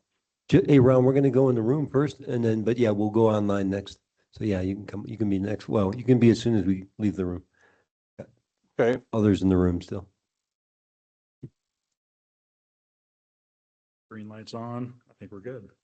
Hi, good evening. Charlie Schmidtman, the fire chief for the Netherland Fire Protection District. First of all, thanks for reaching out for our input on this. I think it's pretty important. There are a few things I wanted to discuss. I mean, one of the things Jim was just discussing was that we have the ability to stamp or not stamp a plan, and that is true. But I also don't want to waste the time and money of somebody who's trying to develop. So I don't want them to have to go through a process of something that we're not going to be able to approve at any point right off the bat. As far as some of the things that Tanya was talking about with the ladders, that is something that would be excellent for egress, but it wouldn't have an effect on some of the things that our fire department looks at as far as like ISO ratings, which is one of the what can you say? What is ISO? So ISO is the Insurance Service Office, and it's one of the ways that fire departments are rated as far as abilities. And so it can have the power to raise insurance throughout a district or lower it depending upon what the fire department's rating is. And so over the years, the most recent years, we've worked pretty hard at trying to get our numbers lower. So 10 is basically unprotected. 1 is like, the city of Boulder protection, where they have, multiple fire stations within a certain distance around a residence. And so we're at a 4 right now, and we're working towards getting a 3. And I think if we raise the height of some of our buildings, we could run the risk of going backwards. And so a few parts of that. So part of ISO, when you have 5 buildings that are 3 stories or more, you have to have a ladder company. Those ladder companies need to be able to reach the tops of buildings. And so one of the other parts of it is when we need to reach the top of a building and we can't do that, our ISO gets knocked down. So we lose points for that. So our ladder truck right now is 55 foot. But it doesn't go, it's not kind of a straight up kind of reach. You have to distance the ladder truck away from a building. So it decreases the ladder height. Other concerns that we have, town manager did a great job. You kind of nailed all the things on my list. And so I appreciate that, but I'll kind of run through some of them real quick.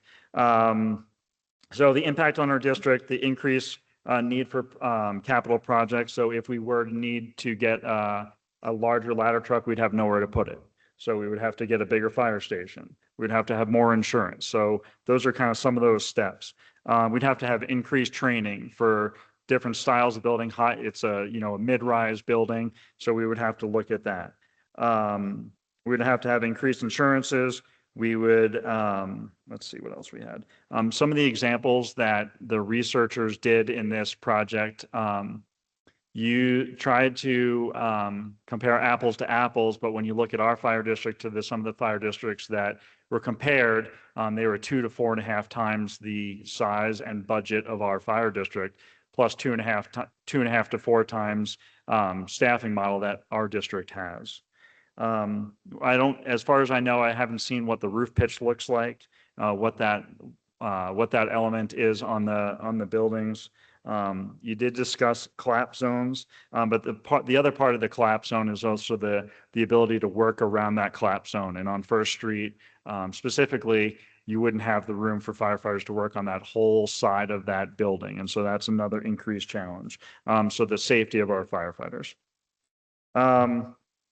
At this point, that's where I'm going. If you guys have questions for me, happy to answer them. Thanks. Thanks, Chief. Questions for Chief Smith?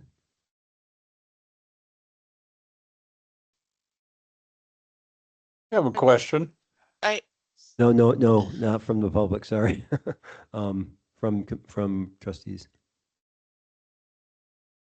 Yeah, just a quick question regarding, because it says, the ISO, you might lose some points, but that's a might, that's not a definitive. I just needed to clarify that. It would be a definitive. That you would indeed lose points. Correct. Okay. And then also you said the fire truck, and just to make sure, because it went out a little bit in my earphones, but if you had a larger fire truck, you would have nowhere to put it. Correct. Our station wouldn't be big enough. Okay, great. And then the height, if I was tracking this correctly, what you were saying is that the recommendation for the height in other like municipalities is that recommendation was for other fire districts that potentially had 2 to 4.5 times the fire budget and the staffing model? Correct. Okay, gotcha. I just wanted to clarify those things that I heard. Thank you. Sure. Any other questions for Charlie?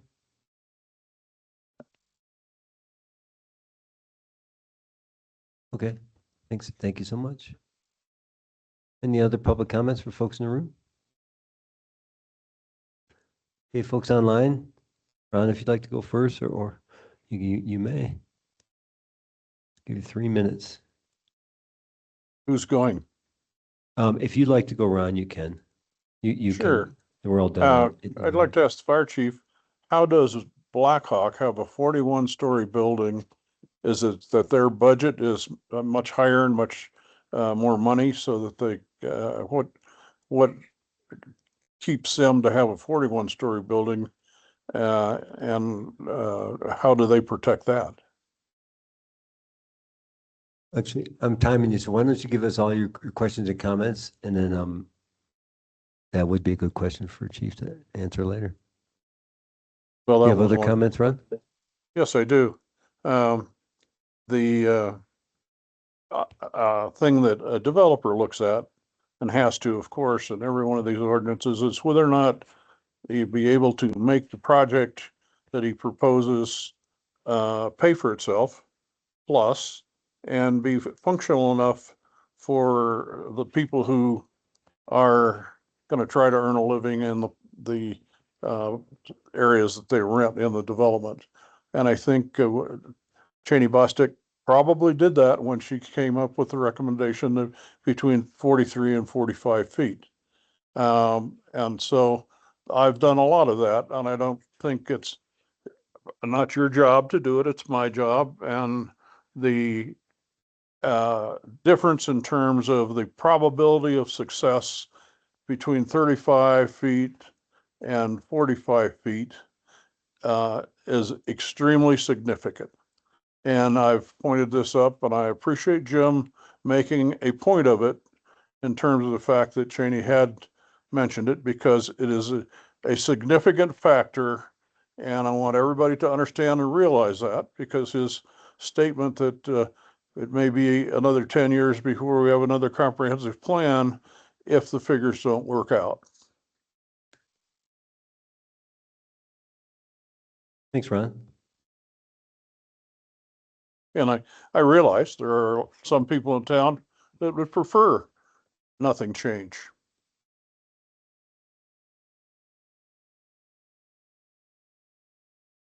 Have no further comment. Thank you. Any other comments from folks online?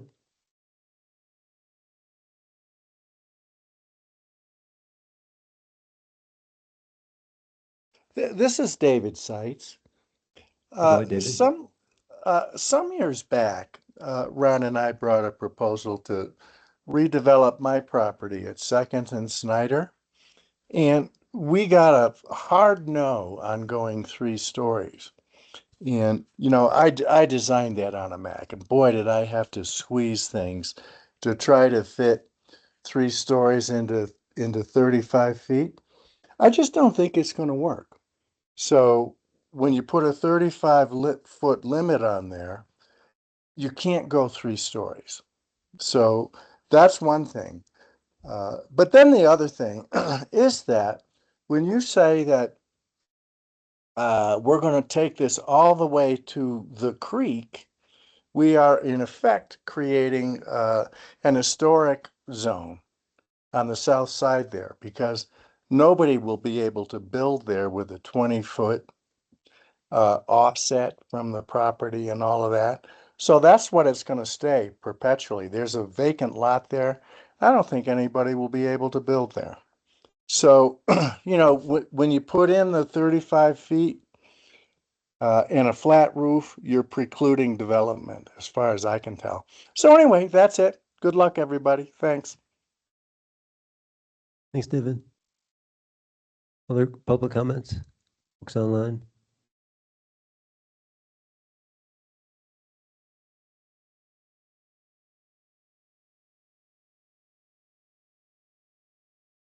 I am hearing none. So with that, I'd like to call a quick 5-minute break before we bring it back to discussion. I have to go use the restroom.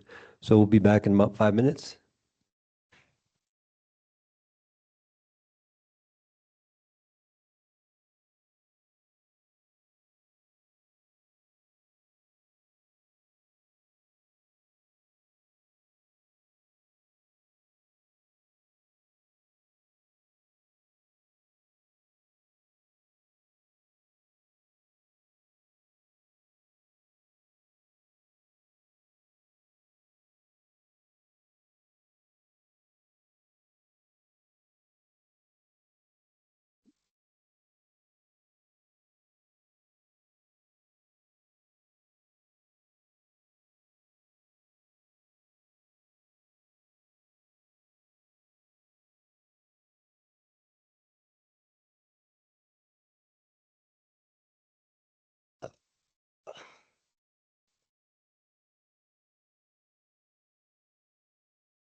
You should get some more propane.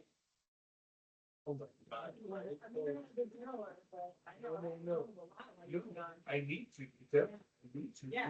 I need to fill both of those.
I think we're here. I think we're all back, everyone. Thanks for giving us that break. We needed it.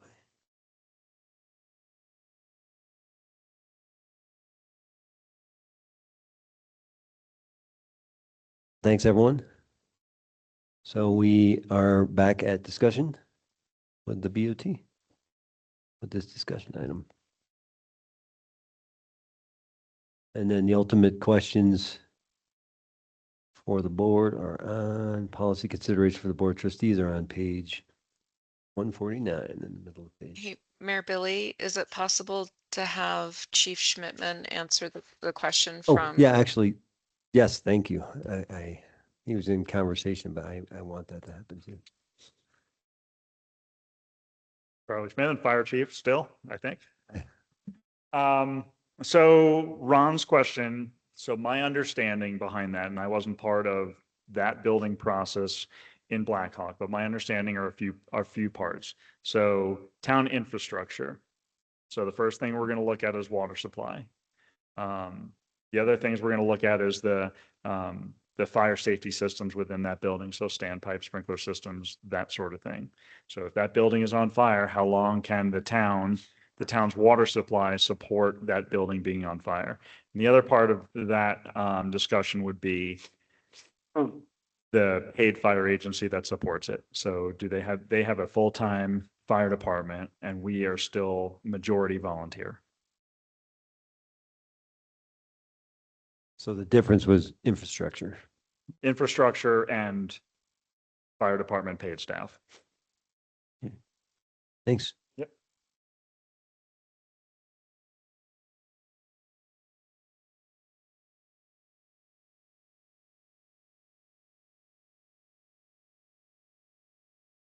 Discussion, trustees?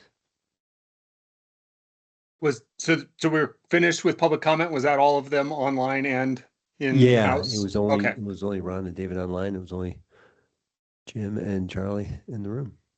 Okay. I wanted to say, Oh, no. hello, public comment. What's that? It's Ron Mitchell. You asked for any more public comment. No, we're done with public. We finished public Oh. comment already before we took the break. I was just, Chris was asking who had given Well, I public didn't get an comment. answer to my question. That's why I asked. Oh, I'm sorry, Charlie. Did you step away for a bit? Charlie just came up. Nicole asked him and Charlie came up and he did answer your question.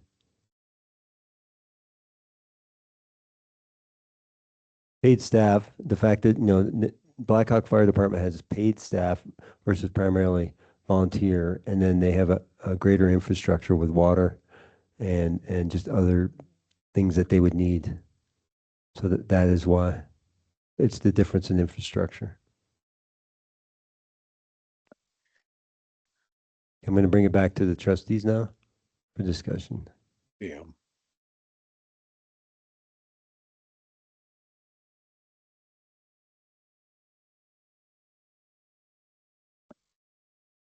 And it was just make sure I'm tracking all the details here.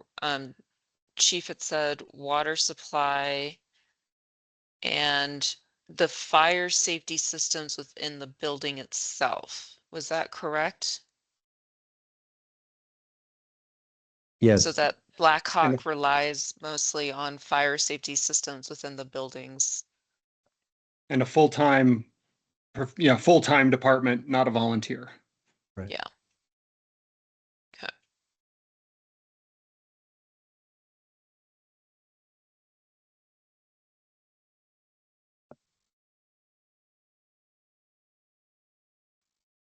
So I guess I'll launch in here. I've got a couple of thoughts since we're in discussion period, I guess. Yes, sir. So two thoughts out here is one, the obvious, the things that Jim brought up about the planning commission building their, based on planning codes, building codes, chapter 16, their purview. And that's where this kind of came from. And then the fire department coming forth and saying, yes, we could have that 49-foot building. We could say that's allowed, but the fire department can't service it. We can't do they can't do above a 35-foot. Not with the trucks we have currently. And if we were to buy a new truck that's larger and could service a 45-foot building, it can't manage the streets of downtown and it doesn't fit in our building. So by, saying we're going to 45, allowing a 45-foot building could trigger follow-on repercussions with the fire department that would, affect the entire region, not just the town. And since they would say, okay, we need a new building, we need new trucks, massive expenses at some point in the future, if any of this comes to pass. So to me, the fire department saying 35 feet is the maximum we can service is a huge argument in favor of setting it 35 feet in my books, especially having seen what happened over at Caribou. We want them to be able to react quickly and get on top of these things. The second comment I would have is based on what Ron said. Ron said, an investor, developer, or somebody who's looking to do a project anywhere in the town of Nederland is going to look at this and want to, kind of know the rules they're working in. And so if we were to set the rules for the sub-area plan at 45 feet, going with the planning commission's recommendation, the fire department would still then come back and say no. So we're actually making it harder. If we were to do this, we'd make it harder for a developer because they'd be trying to figure out which set of rules they're working under. Are they working under the 45 feet that's allowed in the plan by the town code, or the fact that they could design something, invest a lot of money in planning, and then their building permit is rejected because our fire department says, yeah, but we can't service it, so no. So by saying 35 feet, we're actually consolidating this public safety direction and sort of the ease of development by whomever tries to work within the sub-area plan, knowing that 35 feet is been approved by the town board. It meets the town design considerations, and it can be serviced by the town infrastructure, both town and fire department. So in my mind, that's a pretty clear indication that we should be just saying, all right, 35 feet is what we can support as the town of Nederland. That's my comment. Thanks, Chris. Other comments?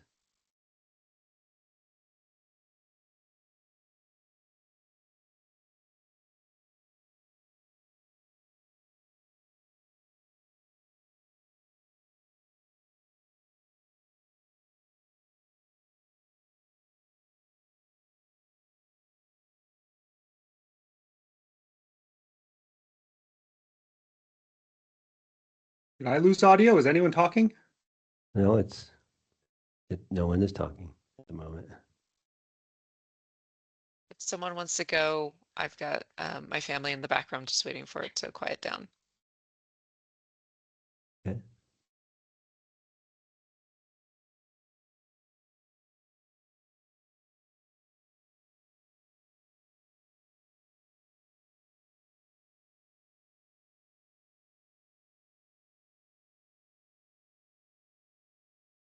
Should I just make a motion to adjourn here? Is that what's going on?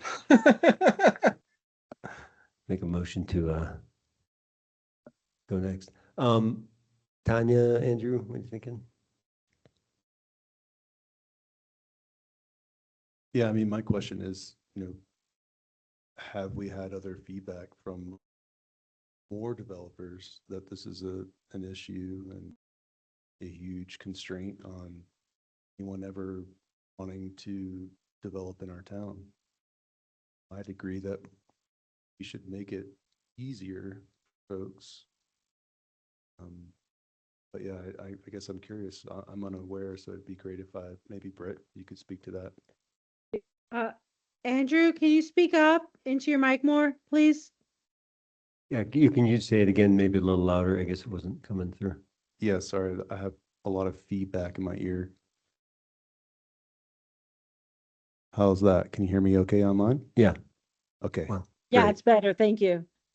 Sure. Yeah, my question was, and Britt's going to speak to it, if this has been an issue for other developers as well, not just this one under question, but in general for our town, are there developers that are declining projects because of height restrictions?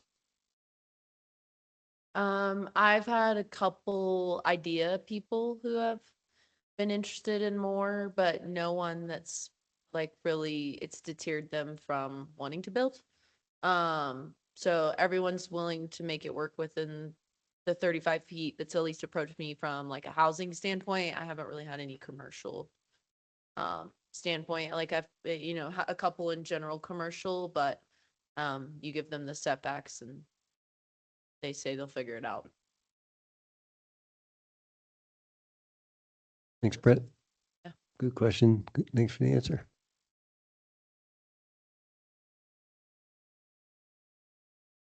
So further clarification for me, because I agree, Trustee Jocelyn, it's like not wanting to limit if there are folks that want to build, and I keep thinking that we don't, we have very strong opposition to build outward. and into national forest land. And so the only place that we can build is infill and around our our downtown corridor.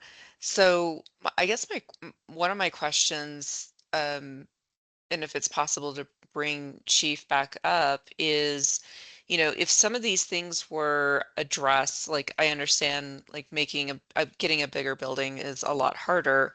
But you had also mentioned things around like if the fire safety systems were, potentially addressed for a building, or somewhere I read, that, maybe it was, or the town manager Kane had identified the widths increasing on the streets. And so like if some of those things, is there anything that can happen in order to mitigate the overall concern of potentially your longest ladder not getting up to the 45 feet? Because at one point we had talked about in planning commission, it's like, well, if there's a window that's at 35 feet, like potentially, that helps as well. And so again, to not like stifle what might potentially be the ability for us to go up again for infill and development, because we can't go out. Um, every foot matters. And so I'm just curious if there's like some creative brainstorming that you've all thought of that helps address some of your concerns. So that would be kind of just some more clarifying questions that I've got as we've been talking through this.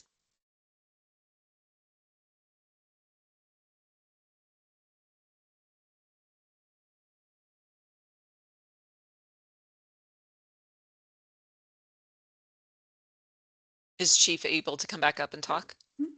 Mhm. Yeah, he's on his way. I'm here. Okay. All right, so a few of there was a bunch in there. So I guess the first thing I would say is, yes, we can overcome some of the challenges. So with the fire suppression systems, we add standpipes. There are things that we can do as an agency to mitigate some of those challenges. So yes. Can you describe what you're talking about? Apologize. I have no idea what a standpipe is. So it's basically a way that we can either tap into the water system from the building, or we can tie a fire truck into a pipe that runs into the building that runs water, like say up to the top floor, and then you bring a hose, or there's a hose that's pre-positioned on the top floor, and then we can fight fire from there. Oh, You often will see them in like high rises, like big pipes and stairwells that go up. okay, gotcha. Okay, so forgive me and let me just repeat it back to you. So there's basically your water trucks would pipe into the piping system that's on the building and connect up to basically pipes up at the top of the building. Am I at Correct. all close? Okay. Yep. I was No, tracking. you're totally right. That is Okay. exactly it. And then so Okay. our fire truck would tap into that at the street and usually on the front of the building. And Oh, so we tie interesting. into that, and then you have a firefighter that goes into the building. We'll just use the top floor as the example. Okay. And they'll either have a hose that's already placed upstairs in that top floor, or we'll bring the hose with us to the top floor. And so that way you're not trying to stretch a fire line up 5 flights of stairs and then, making every corner, as you proceed up. I see. Okay. So whatever happens, the fire department will respond. It's just, the challenges that our residents are currently facing with the increasing insurance. I want to make sure that we're doing everything that we can to keep insurance as low as possible, because not all of our, but a lot of our residents are facing these insurance challenges that either they're uninsured, or insurance has gotten so expensive that they can't afford it. And so I just want to make sure that as a fire chief, that I'm doing everything I can for our residents to keep our insurance as low as possible. And so the big concern that we have is if we can't reach the top floor, or we can't reach the roof of the building with our ladder truck, and we create more and more buildings that have these elevated height limits, then we're gonna be faced with bigger challenges for our community. And it's not fair to, Mrs. Smith on Third Street to offset the cost of somebody that is developing on First Street. I think that's an important point. Sorry, Chief, this is Trustee Larson. So if the ISO rating of the town goes down due to not being able to service a 45-foot building, that translates into higher insurance for everyone in the town. Is that what you're saying? It can, yes. Yes. And so it wouldn't be, and I understand that you're here for the town, but I'm here for the entire district. And so it actually affects the entire district. Right. Like you said, we're currently at an ISO of 4, I believe. Correct. Or 3, 4. 4. And so if theoretically we were to go to an ISO of 5 because of, having one or more buildings that the fire department can't service, that's going to affect everyone within the fire district. Yes, it can. And so, Okay. I was telling some people in the crowd earlier, a lot of districts that are in a WUI, so the wildland urban interface, it really depends on the insurance company and what their standards are, how they measure either the effectiveness of a fire department or the level of risk that they have. So some insurance companies may use ISO, some may not. But like I said, this is kind of ISO is kind of the gold standard, which most agencies measure their abilities.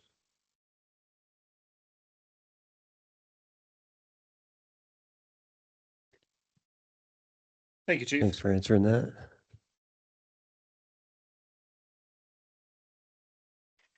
Other questions or comments? Charlie's still at the podium. Yeah, I if have a needed. question.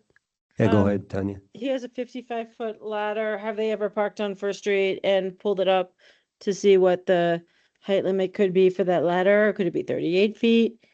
Could it be 39 feet? Is there a number that is adequate for that ladder parked on First Street, So given the constraints? So yes, we've used on First Street. The challenges are often where you can park the truck as opposed to, well, first of all, it's where you can park the truck, and the other part is where is it appropriate to park the truck. And so, typically you don't want a ladder that's going to be straight up and down. It's too dangerous to work off of. And so you kind of think of it like a triangle. So as the ladder goes out, that's typically how you want to walk on a ladder. So, 30, 35 feet is really where we're at again with that ladder. So the other challenge about First Street is that there's parking only on one side of the street and access from the other side of the street. So the reach of the ladder is also challenging because of the way the parking is set up on First Street. That makes sense. Yeah, thank you. And so, all the sprinkler systems and fire resistant materials and building codes and WUI interface, none of that really matters then when it comes to fighting It all fire? matters. Because It all like matters. it doesn't matter. And it matters more for survivability for our citizens. It matters, it helps prevent the buildings from catching fire in the first place, but nothing is fail proof. Right. I mean, it just seems like, in other, it seems like it would make sense to, I don't have like a fire egress in a bigger building like, like what does the Tungsten Village have? Do they have egresses, or are they just strictly inside when they have to evacuate? Did they have any kind of fire escapes there? I'm just curious. Nope, they don't. And that wasn't required by the fire department when you guys approved that permit. It just seems interesting to me. Height wise, because we can still reach the building. It's 35 feet. Okay, great. Thank you.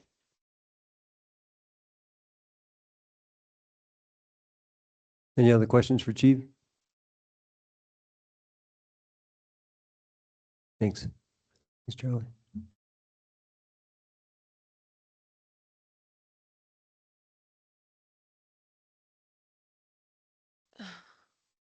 Yeah, so, and hearing like all the discussion and everything, I mean, the part that I can't figure out, because I feel like we would, where Chief has said there's fire safety systems, there's standpipes that can be introduced. There are ways to get to to do the thing, but the thing that I can't reconcile is that if we can't reach the top, that could reduce insurance, but also it would just require a higher ladder.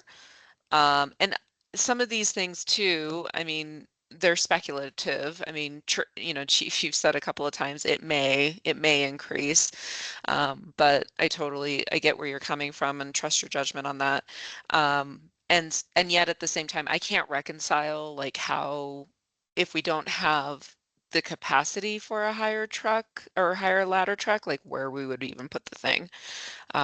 Those are, yeah, I can't figure that part out. I feel like we could have creative solutions and working around some of the other things, even the streets, like there are plans, um, whether that's sidewalks that we can drive on or, redeveloping and redesigning First Street so that it can accommodate bigger trucks or whatnot. Those have all been conversations. I feel like even that is doable.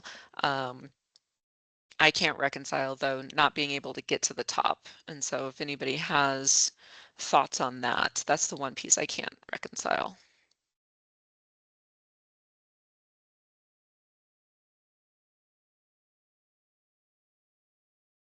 I also want to note we've got a couple of trustees that aren't here that I would really like to have their perspective, because this is kind of a big deal. As the Planning Commission stated, it's gone through quite a public process. So that's just something else I want to point out. Well, this is just a John? discussion item tonight. Yeah. And Luke, Exactly. So, John, do you even wanna if read this what were to Luke come had back as said? an action item, they'll have their chance to weigh in if it comes back as an ordinance. Right, but I guess that's my point is like it coming back as an ordinance before two of our other trustees have had an opportunity to go into discussion. So it's just a thought.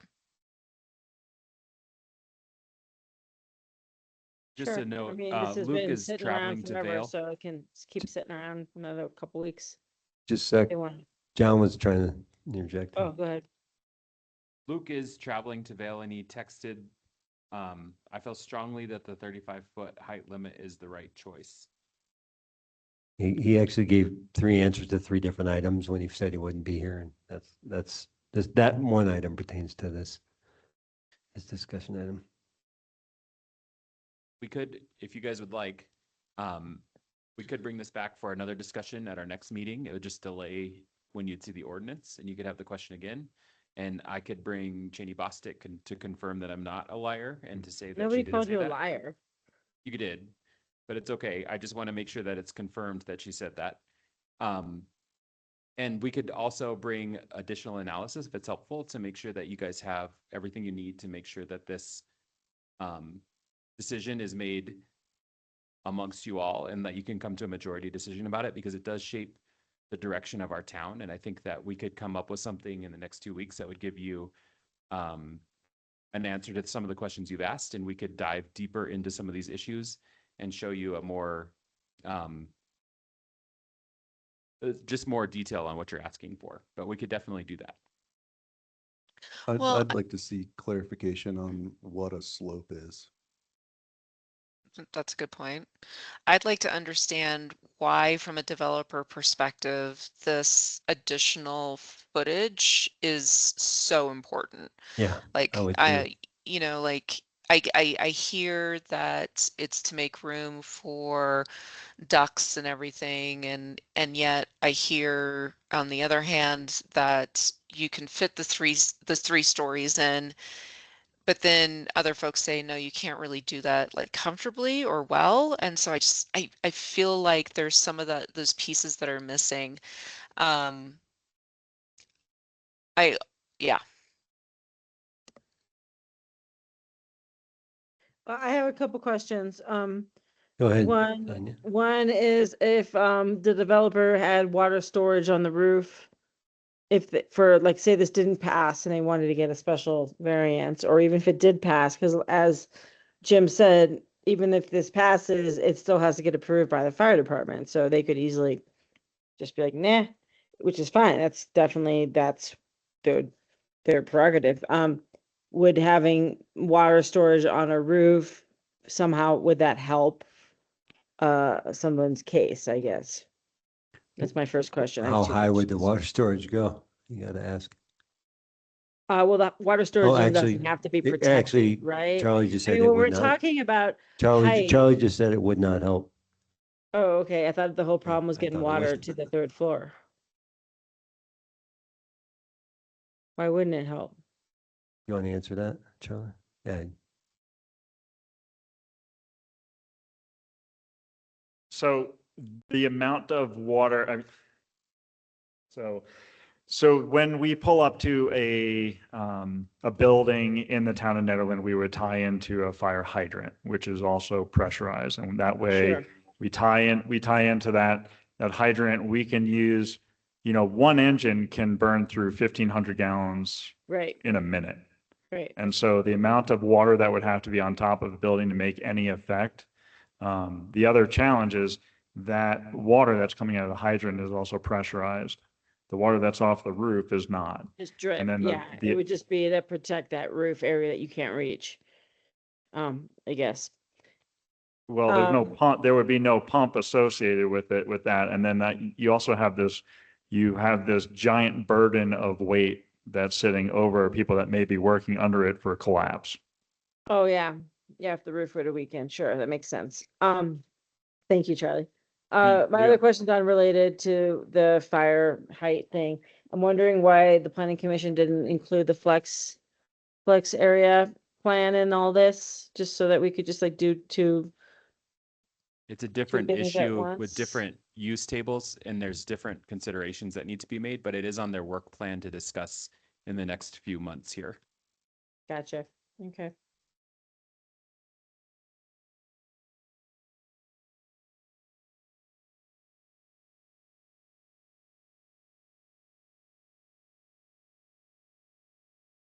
Yeah, Just so a just note to, too, in Caribou Fire, we used over 500,000 gallons of water in just a few, I don't know the exact time, but it was quite a bit of water.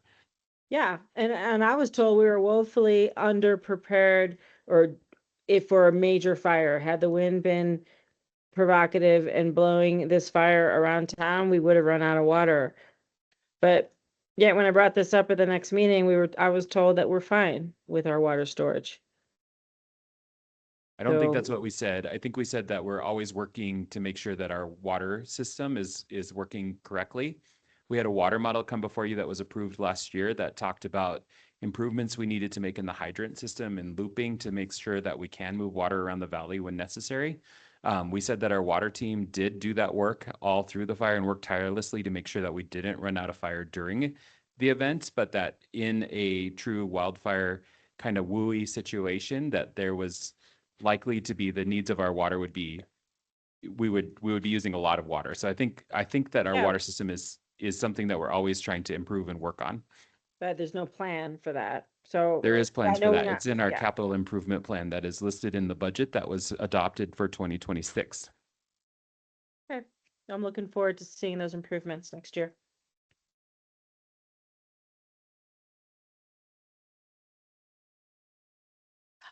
yeah, so I think having, I, I would love that clarification in terms of the justification for the higher height.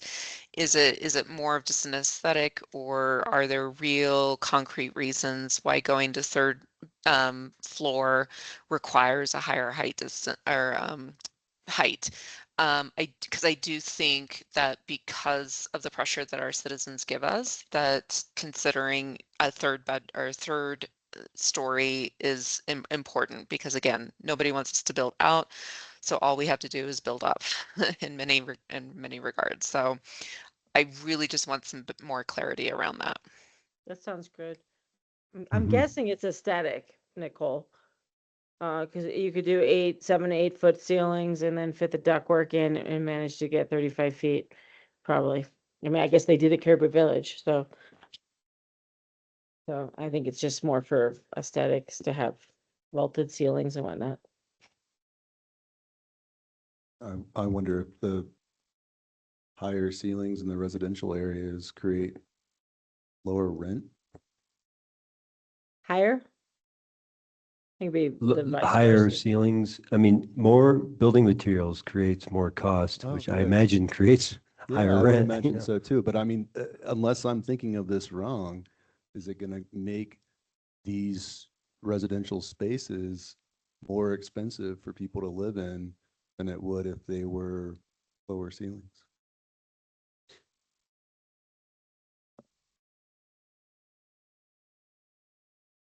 So, John, are you tracking? Yeah, sir. What do you need? What do you, I mean, there, I do see, it does seem there's good value in Tierney and Luke being here as well. I mean, Luke has told us what he is thinking. He wrote that at the beginning of the meeting as he was, after he'd read the packet and just said, We can bring forward another staff report to you that answers some of these questions that you've given us. And then we can see if Cheney could come as well. that'd be great. And then maybe Chair Reese and Vice Chair Mahal could come join us again for that meeting, just if you had any more questions about the Planning Commission. Mhm. But we can definitely structure a conversation around what you've given us tonight. Just a clarifying from the developer standpoint that Nicole brought up, would you guys like to see, I have a few that I reach out for like building code updates. Would you like us to reach out and you have it in written form, as 3 minutes is kind of tough for some individuals? Do you have a preference there? That sounds good. I mean, because that's really, that's the perspective that is going to answer that question. And it would be good to get different answers, Okay, different perspectives. yeah. Does that work for you all, trustees? Yeah, I think that'd be great. Yeah, and if they're invited and if we can offer them not a public comment slot, but like someone that we can confer with, and just have a conversation with, so that they're not limited to that 3 minutes, just so we can dig into it and really try to understand. Because again, I've heard this argument a lot, but I really just like to try to fully understand it. So if that answers your question, I'm not necessarily looking for a written comment. I would like to invite them and have them show us plans and why from their perspective. And again, I like the idea of multiple developers, but why from their perspective that this aligns with what they would be looking for, and where they've seen, the fire code in a situation like ours where maybe we don't have as strong as budget and we're worried about insurance, if they've seen ways to get around it. And ultimately, if we can't, then we can't. And so, but I just, this argument keeps coming around and I just want to understand it more fully. Probably good to have the option for folks because not everyone's going to want to come here, and it's likely very few will have plans, maybe some, but I mean, they should all have access to them. It's just whether they would show them, frankly, publicly. And a written option might be an option for some, and showing up in person would be an option as well. So maybe give folks different Yeah, those I'll options. reach out to the They can do same both. developers I reached out to that were local, that do a lot of work within town during building code, and just see if they want to join or have anything to say towards this. Cool. That'd be helpful. John, I'm also curious, of like municipalities kind of in our situation. I'm trying to think. I don't know if Idaho Springs is good enough of a corollary, but I'm also just kind of curious if they encountered similar situations where, the fire district was, yeah, looking out for some of these best interests around insurance and stuff, and I have if good working relationship with the fire chief in Clear Creek, and I could ask him if he might be willing to talk to us. Yeah. Also, I can do a little research and see if I can find a couple other good analogs. Yeah, because Chief's comment about the insurance, that is a concern of mine. Hmm. So,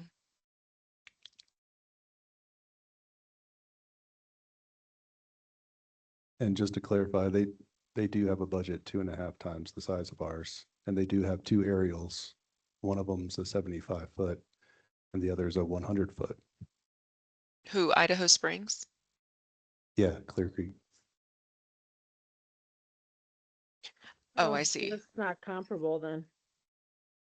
Right? I don't know whether it's Lions. I mean, I have no idea, but maybe just, we might have to look a little farther to figure out comparables. Victor, who knows?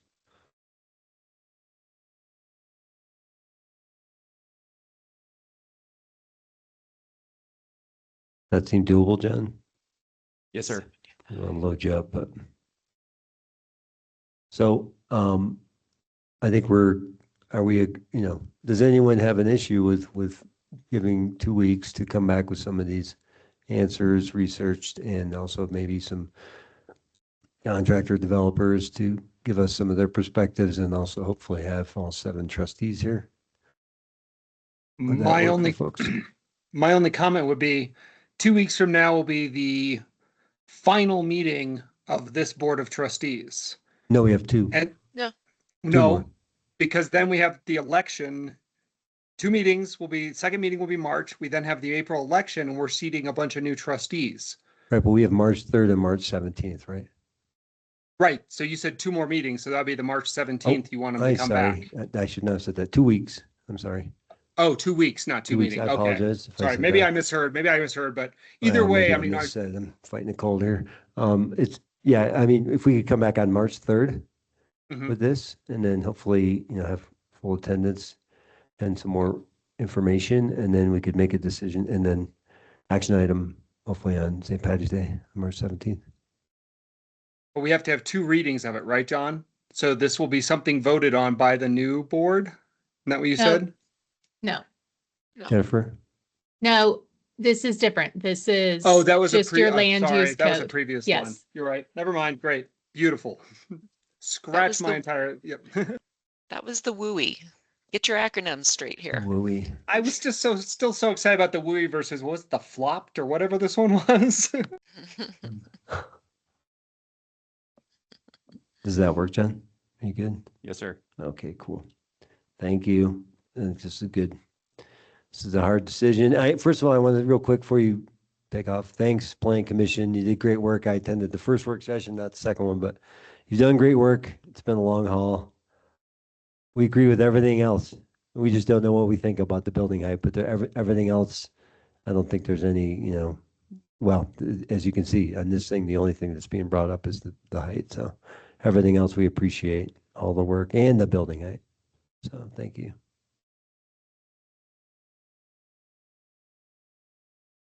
You're welcome. And we did not consider any building fire safety stuff at all. So that's all on you guys. That was Yes. part of our purview. And here we are. You're right. Good point, though. Good, very good point. Thank you. It was good to sit in those work sessions. They were actually really interesting. And that brings us to our next Safe Built contract, and also we'll read it later, but Luke had a comment on this too. But Safe Built contract 7.3. Where's John? Yeah, it'll be me. So the purpose of this action item is to inform you all of the proposed fee changes from town's contracted building department service provider Safe Built. And we're just seeking clarification on how the board would like to proceed. Given the financial implications of the proposed fees adjustment and town's responsibility to ensure sound governance, fiscal stewardship, and continued alignment with community needs, staff is requesting guidance on whether or to initiate a competitive procurement process to comprehensively reevaluate building department services, service levels, and overall scope. Bringing this matter forward ensures any decision regarding service delivery and associated costs is made transparently and with the appropriate policy direction from the board. Currently, we have a contract with Safe Built and they provide our building services. So they do our plan review, inspections, and code enforcement support. They work directly with myself, your community planner. These services play a crucial role in ensuring the development of the town complies with our adopted building codes, safety standards, and that permits are processed in a timely manner. Safe Built works directly with our applicants, our contractors, and town staff through the permitting and inspection process. supporting customer service expectation and town's broader life safety and compliance responsibilities. Right now, we're currently, this is our code enforcement agreement. We have two different contracts. Safe built services are billed at $50 per hour currently. And I dropped it down to 4 hours per week.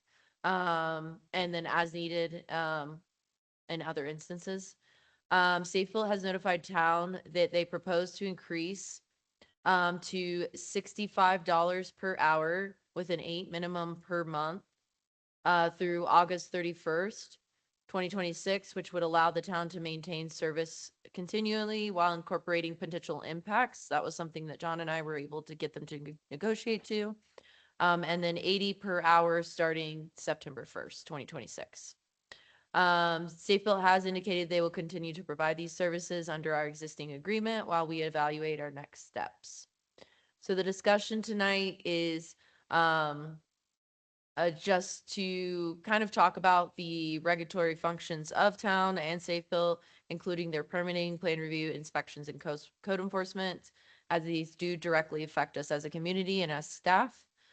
Given their overall importance to town, it is appropriate for town to periodically evaluate whether the current service model continues to meet community needs and operational expectations. The town's purchasing policies emphasize transparency, competition, and fiscal accountability when procuring professional services. While town has maintained continuity, of services through its existing providers, the town has not conducted a competitive procurement for contracted building department services since 2007.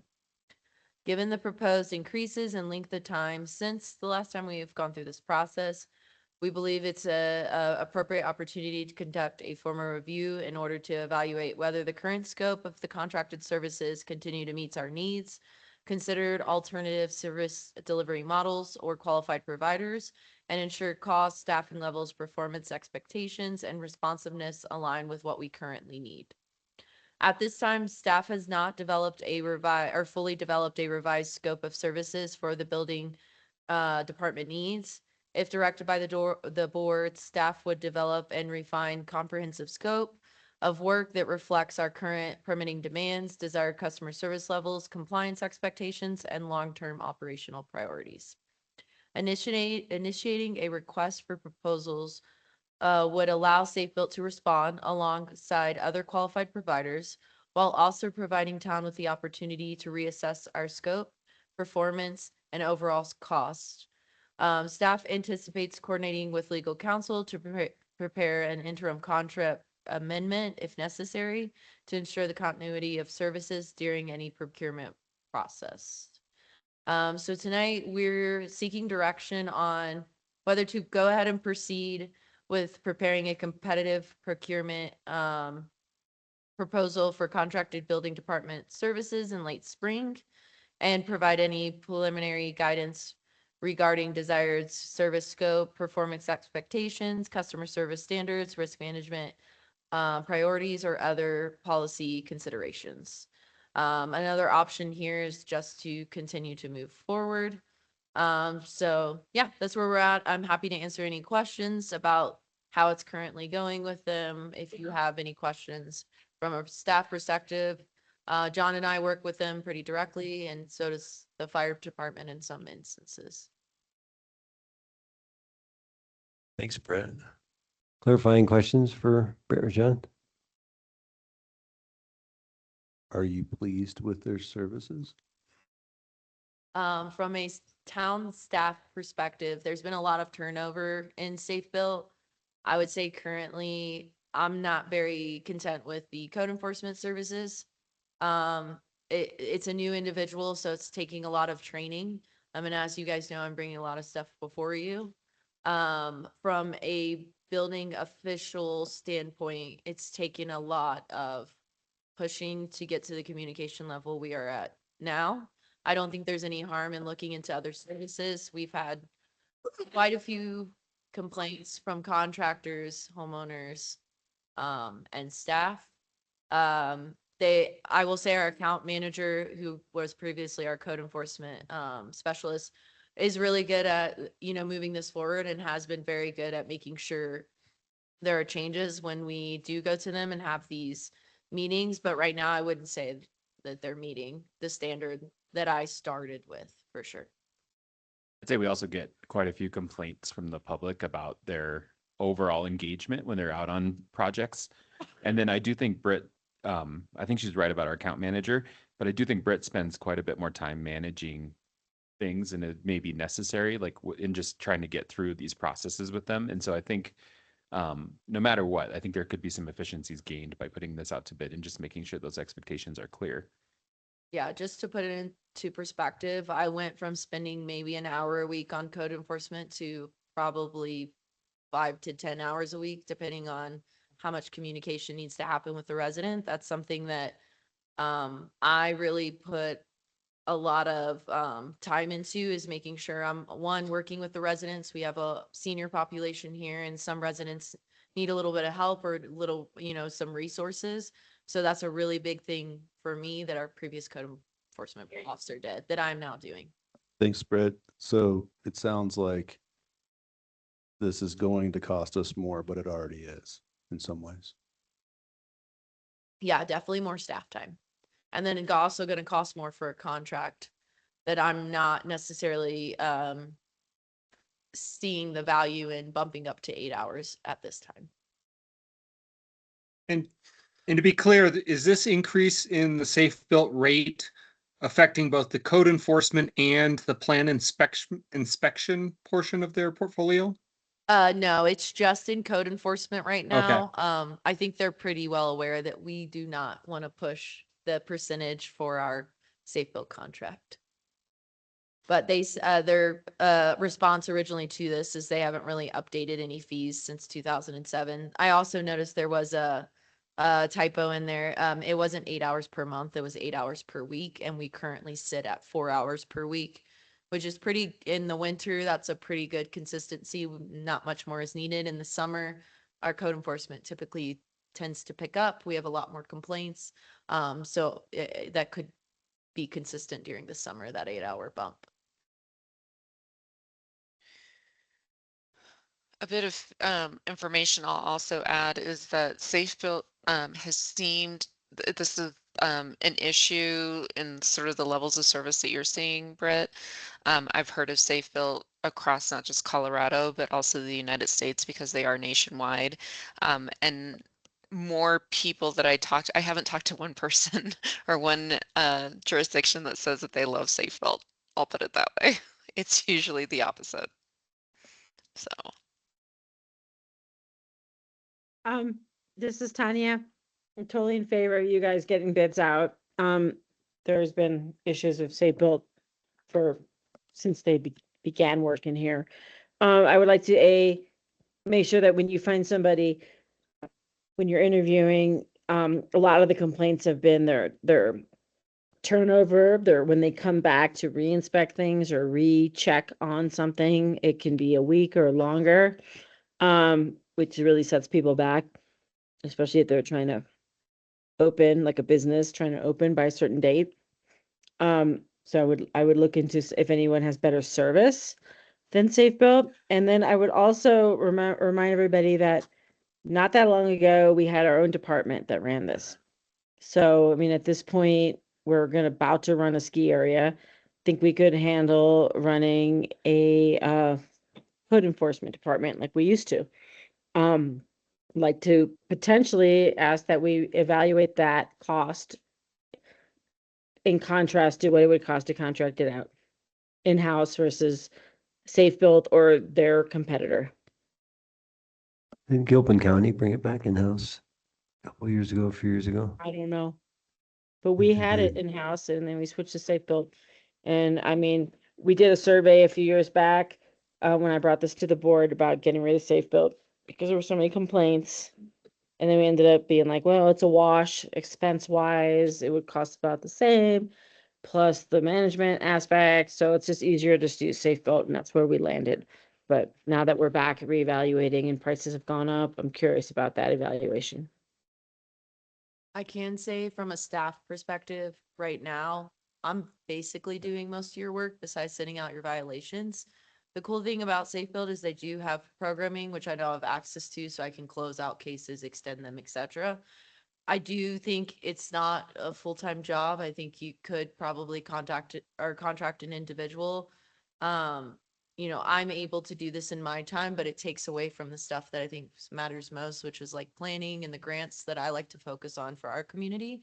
But I agree with Tanya. I mean, it's, it is a very easy, if you have the right partner and they kind of know the town, it's a very simple job. It is literally quoting our quote and sending it out and making sure that we have a timeline. We are, reaching out to our residents. We aren't just sending them a letter. If we can contact them, email and phone.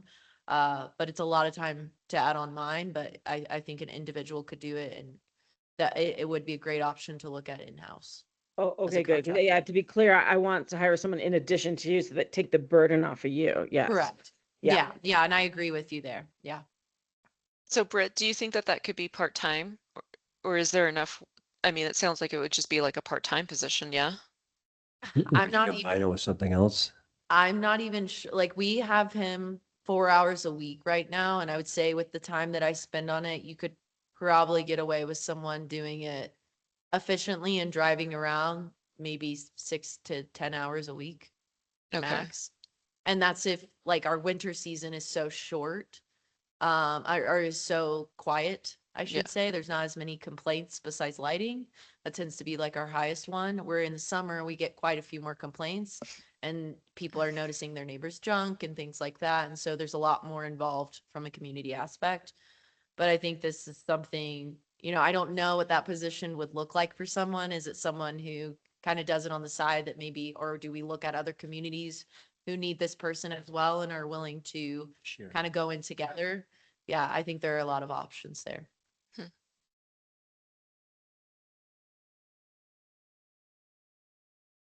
Great, thanks.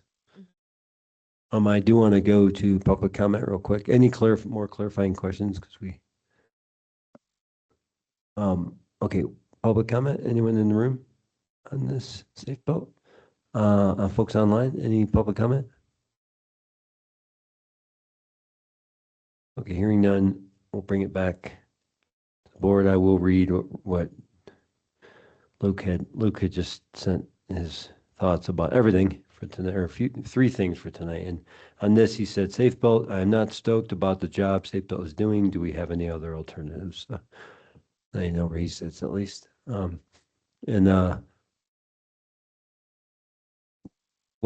So the board's role at this stage is to provide policy direction regarding whether to initiate competitive process. So we've definitely heard a couple people say that. Is that, other people want to comment on what they feel like? Yeah, I think that, I work in this realm a little bit, and I know that there's other agencies that